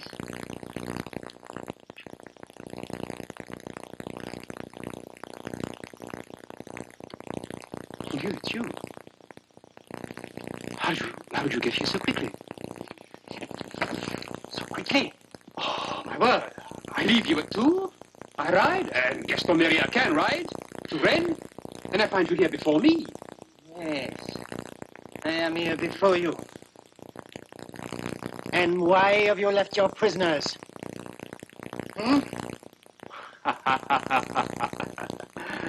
You are joking, citizen. Joking? But you ordered me to. When? Where? But you know, citizen, at Tours, 36 hours ago. And what exactly did I order? To release the Comte de Tournai, Armand Saint-Just, and report you here at Rennes. It was not I who gave those orders. Not you, citizen? Not you? Oh, I saw you. I heard you. Close as I am now. Was I sitting at a table? But you know you were. Was the lamp shining in your face? Yes. Oh. That was the Scarlet Pimpernel.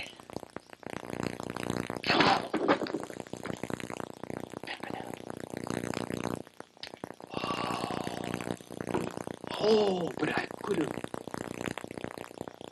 Fool! Idiot! The Englishman. Englishman? What Englishman? The Englishman I arrested at Tours. He must be one of them. Then you have released him also? Imbecile! Sir Andrew Fawkes. Captain Duroc, sign in the prisoner. And this Popinjay is your prisoner. What? Your sword.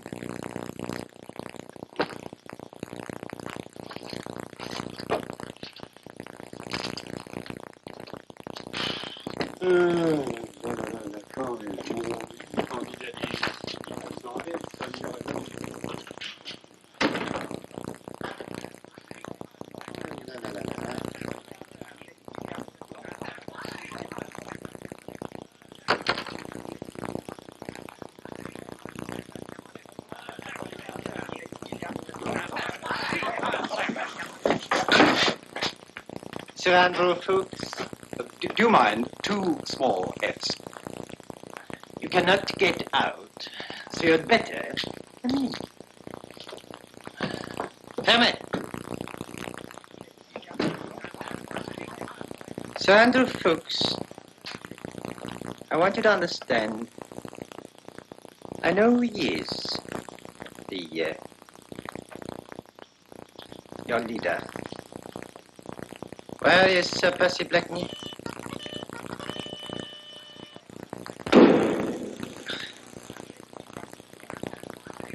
I have a few soldiers with me now. Tonight I shall have 1,000. Not one enemy of the Republic shall escape. Not one. You understand? But you may return to England tomorrow, when you have told me everything. Everything, you know. At what? 2 small eggs.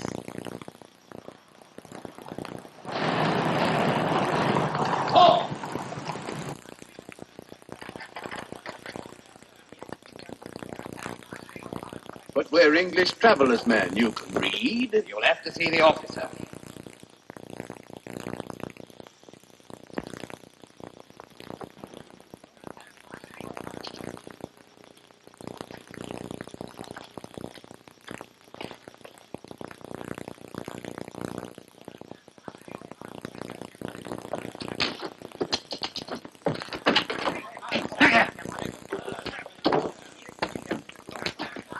Now is your chance. So save that thing. Go ahead.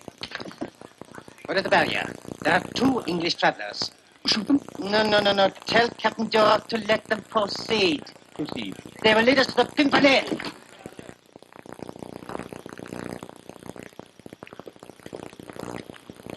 Barrier! Carry on, postman.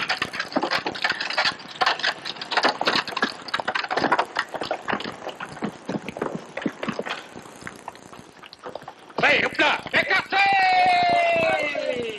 Hey, hop là! En avant, ma fille!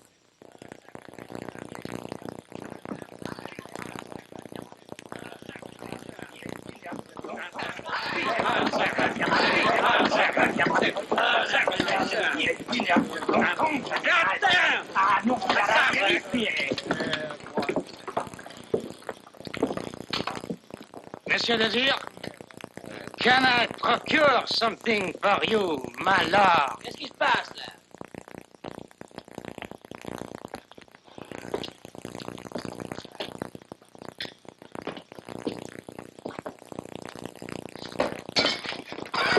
My dear Monsieur Chauvelin.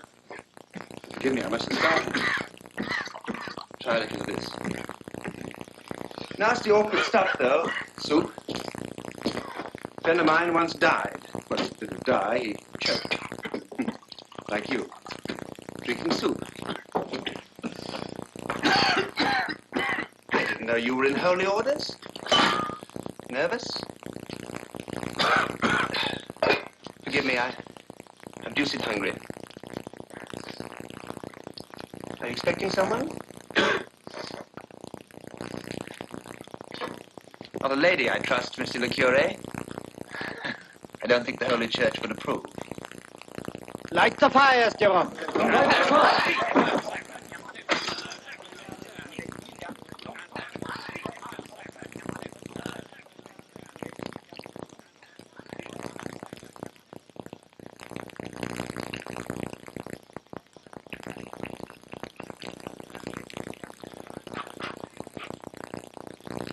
Is that meant to be a signal?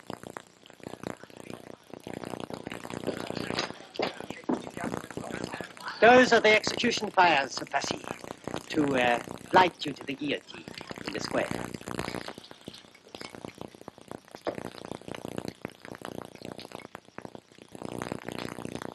Oh, may I? Pardon. Thank you so much. Not bad. English. I wager it never paid duty. No. I got it when I was in London. Little old London. Of course, I almost forgot you were in London. Try mine.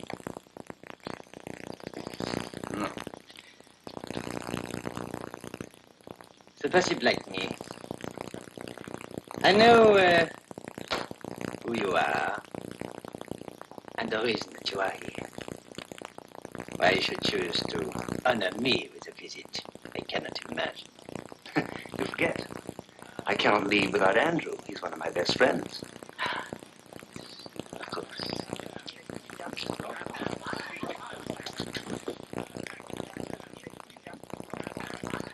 Sir Andrew Fuchs? Hello, Percy. Hello, Andrew. I'll have you out in a minute. Good. Yes.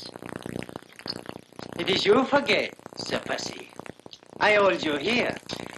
And for the rest of you, there are the soldiers for you. One of the best regiments. Parisian. Nobody can help you. Not even your government. Now, what do you say? You seem to have thought of everything. Nothing is left to me now but to say congratulations. You're very kind, Sir Percy.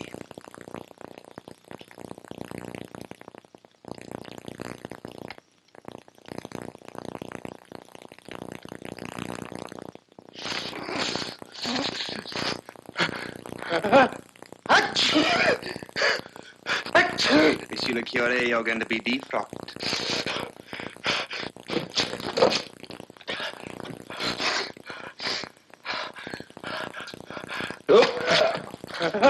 Hold it,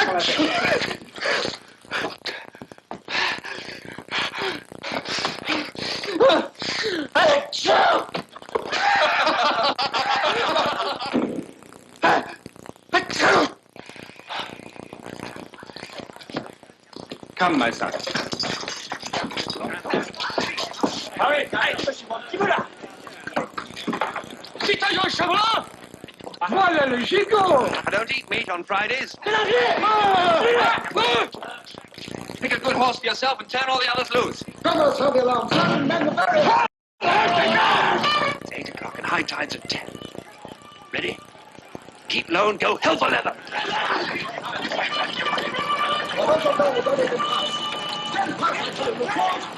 Cowards! Ah! Out of the way! Hold the coffin! Hold the coffin! It's the idiot to let them escape! Whoa! Ah, Captain Europe, your horses are all over the landscape. Sister Chauvelin! Have them. Ah, as you ordered. Ah, you did well to have... Rendezvous. Mont Saint-Michel.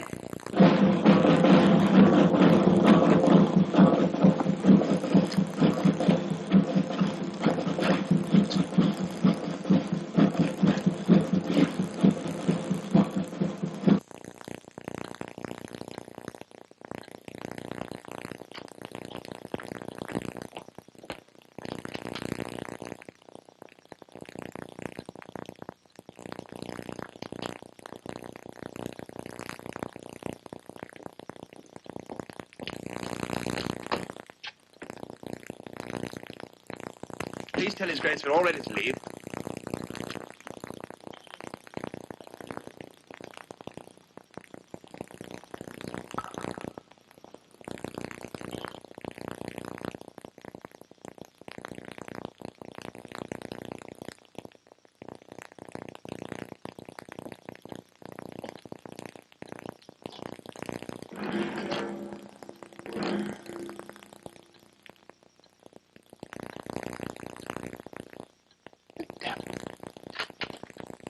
At your service. I suppose you really are you and not me made up to look like you. Joke as much as you please, Sir Percy. This time, I have got you.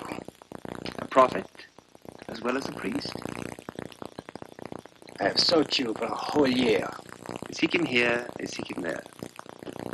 Your ingenuity, your energy, your audacity are so very interesting. And of course, your humor. Quel drôle. But now, the little game is over. Because you hold all the trump cards? Yes. Precisely. More trumps than you think. The abbot is my prisoner. All the stairs leading up here are occupied by the soldiers.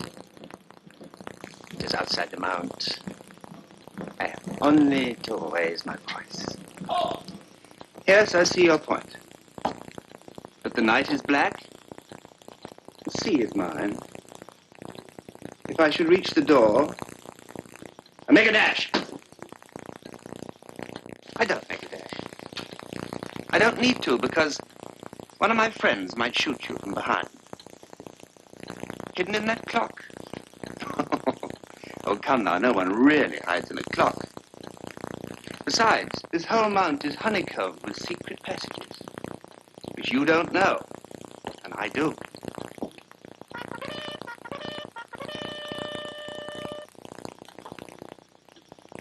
If you want to go, Sir Percy, you may go. But you will come back of your own accord. You overestimate the charm of your society. There is one other trump of which you know nothing. Down there is a woman under arrest.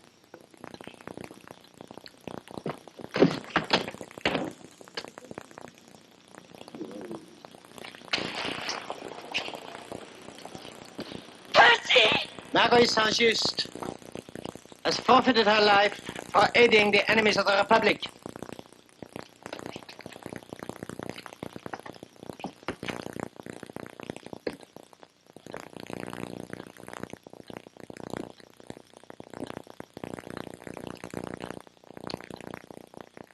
Now, Sir Percy, is the game over? Is this the last adventure of the Scarlet Pimpernel? If I give up, what next? Firing party. In the cloisters? And Marguerite? Oh, she shall go free. But afterwards. I've never used this before, Chauvelin. I've never needed to. But I've always carried it with me just in case I should need to.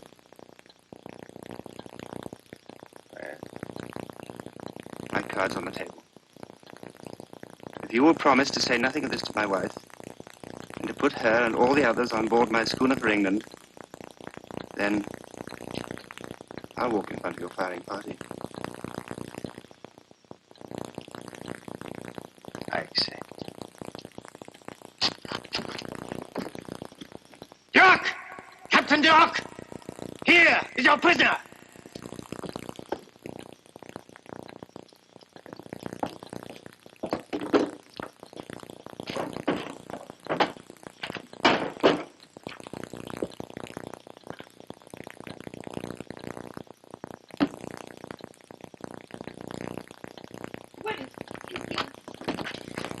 Chauvelin! Robert Wright!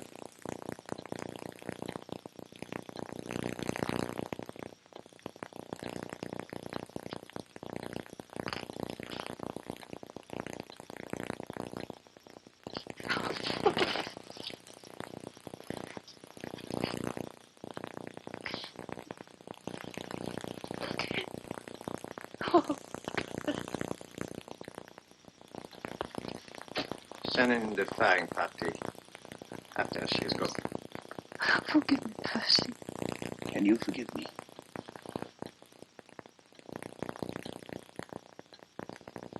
Never. I would have died for you. My dear, I'm in no danger.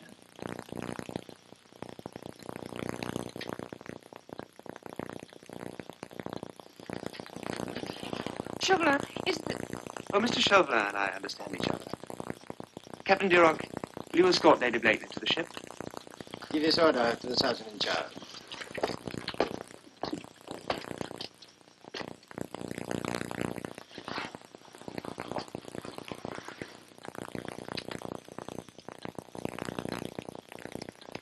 Till death do us part, darling.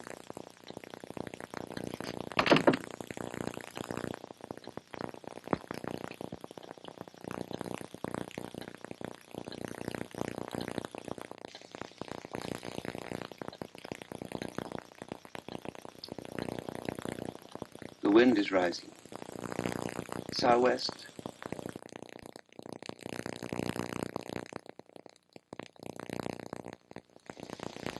A fair wind for England.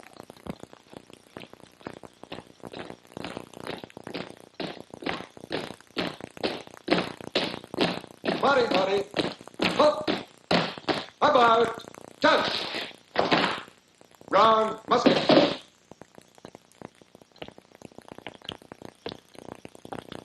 Prisoner and escort. Forward. March.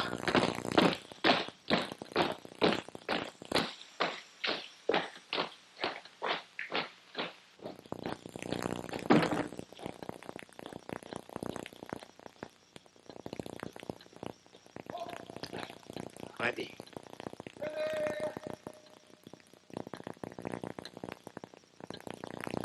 Present.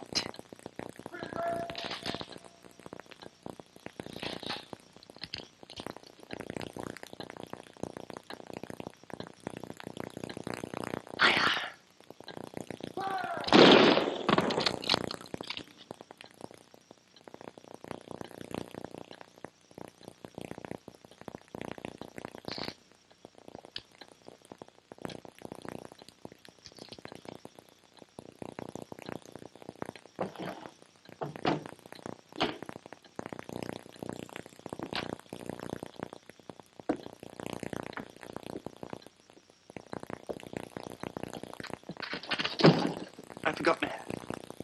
Deuced good hat. Oh, don't look at me like that. Sink me if you don't think I'm your own ghost. Jock! Sergeant! Duroc? Oh, I'm afraid it'll be at least an hour before he comes back on duty. We had to hit him rather hard. Nice fella, but no good at all with his derbies. Seize him! Allow me to present you, Chauvelin. This is my firing party. Up! You shall not escape. Surround the mount! Surround the mount! The whole mount!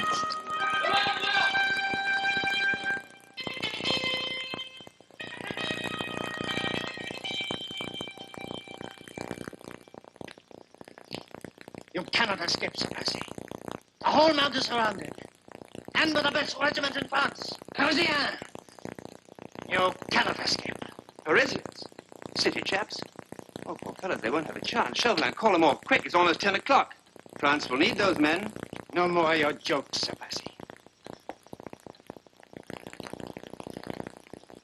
Your ship is a mile away across the sands. You cannot get to your ship. You always know best, Chauvelin. Lucky people, you politicians. Well, we really must be leaving. Any casualties? Body. Oh, great. All aboard, then. Body, up! Right, done! Quick, march!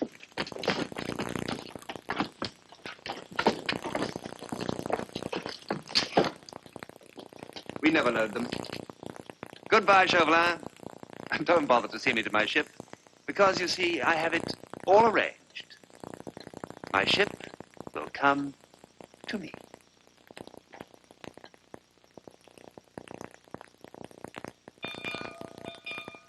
Heave away, forward! Send the helmsman aft! Man in the chains! Ah, there you are. Allow me. Ladies and gentlemen, may I present the shortly to be discredited agent of the French Republic to the court of St. James. The Baron de Broncard, the Baroness de Broncard. La Duchesse de la Brière and her two grandchildren. Monsieur le Marquis de Gachet. Monsieur le Marquis de Montrichard. The Comte de Tournay de Basserive and... Oh, this lady you know. Marguerite? Yes, Percy. You remember Mr. Chauvelin? Of course. The whole mount is surrounded. You can see from the ramparts. You cannot escape. But the whole mount. Afraid you won't have time to look, my dear. We have to leave. We give a ball on Monday, you know. We have so much to do. But goodbye, Mr. Chauvelin. But don't take it too much to heart. You will have the consolation of knowing that you held the Scarlet Pimpernel in your hand.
Are we really free, Percy? Not you, darling. Chauvelin said that you would be free the moment that I die. Not a moment sooner.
As we arrive at the closing stretch of the Elusive Pimpernel released in 1951, the film's intricate interplay of romance, political tension, theatricality, and heroism reaches its fullest expression.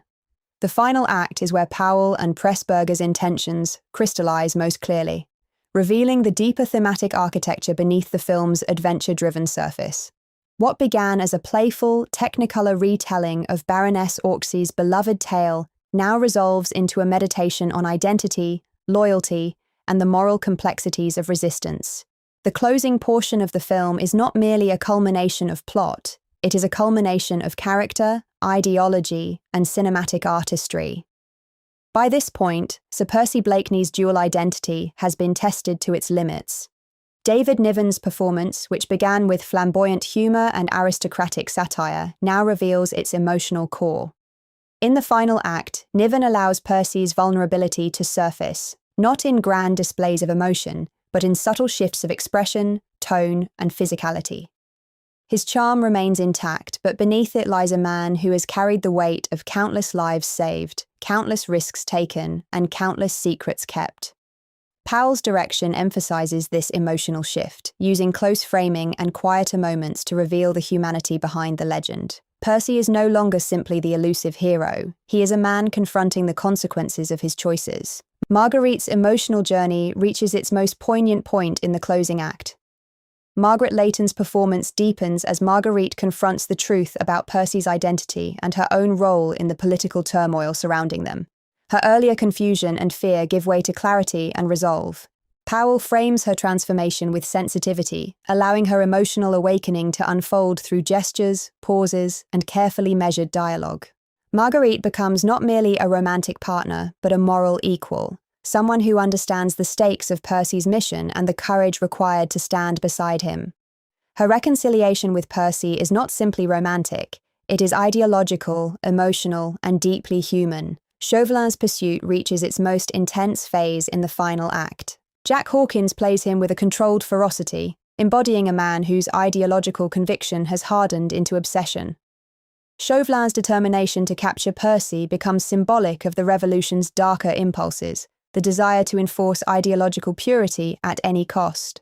Powell uses Chauvelin to explore the dangers of political absolutism. His scenes in the closing act reveal a man who has lost sight of justice in his pursuit of control. Hawkins's performance avoids caricature, instead presenting Chauvelin as a tragic figure whose belief in righteousness has been corrupted by power. This nuanced portrayal elevates the film's political commentary, reminding viewers that the revolution's ideals were often overshadowed by its methods. The closing act also showcases Powell's mastery of visual storytelling. The Technicolor palette becomes more dramatic, with deeper reds and sharper contrasts reflecting the heightened stakes. Powell uses light and shadow to emphasize danger, secrecy, and emotional intensity. The framing becomes tighter, the movement more deliberate, and the pacing more urgent. These visual choices reinforce the narrative tension, guiding viewers toward the film's resolution with a sense of mounting anticipation. Powell's ability to blend spectacle with emotional depth is on full display, creating a closing act that is both visually stunning and narratively rich. One of the most striking elements of the final act is how Powell and Pressburger resolve the film's thematic exploration of performance.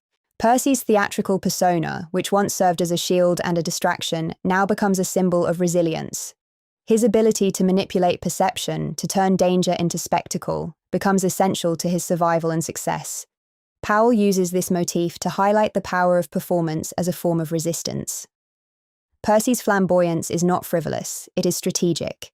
His wit is not mere humour, it is a weapon. The closing act reveals the depth of this thematic thread, showing how identity can be both a mask and a truth, both a burden and a liberation. The final rescue sequence, one of the film's most memorable moments, encapsulates Powell's approach to adventure. Rather than relying on explosive action or dramatic violence, Powell crafts a sequence driven by tension, timing, and cleverness. Percy's plan unfolds with precision, showcasing his intelligence and resourcefulness. The League's loyalty and coordination highlight the communal nature of heroism. Powell frames the rescue with wide shots that emphasize spatial awareness, allowing viewers to appreciate the choreography of the moment. The sequence is thrilling not because of spectacle, but because of its elegance and ingenuity.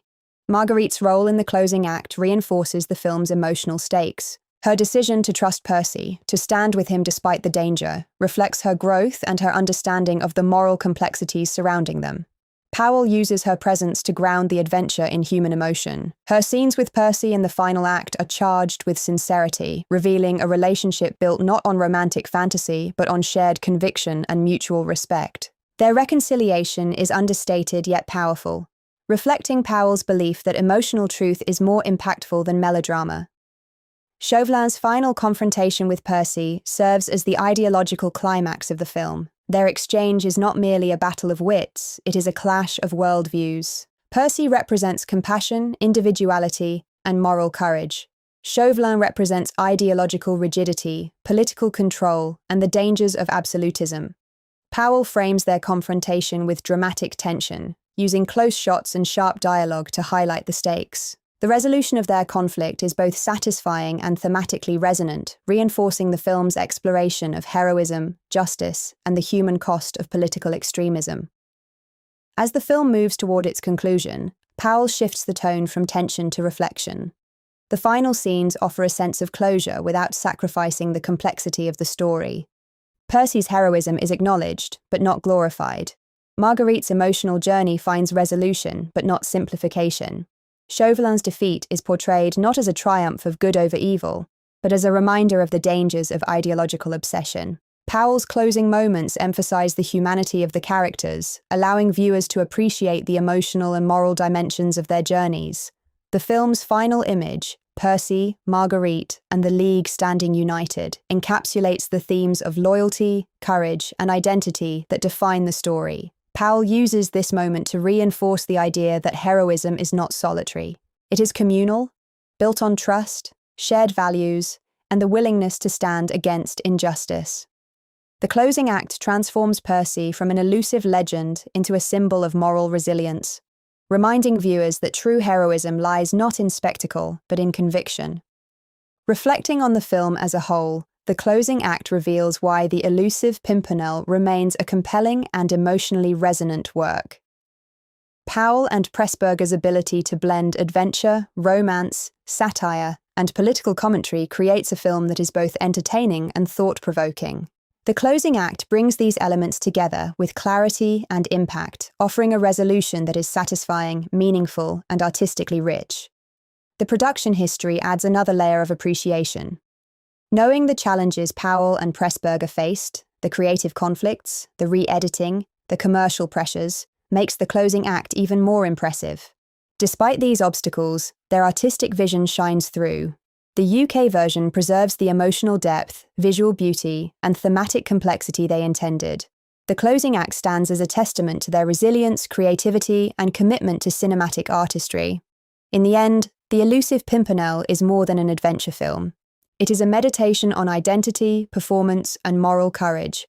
The closing act reveals the heart of the story, a tale of individuals navigating political turmoil, personal conflict, and the complexities of heroism. Powell and Pressburger's artistry elevates the film beyond genre, offering a cinematic experience that is both timeless and deeply human. If you enjoyed this video, please click the like button as well as subscribing to my channel Yesterday Once More.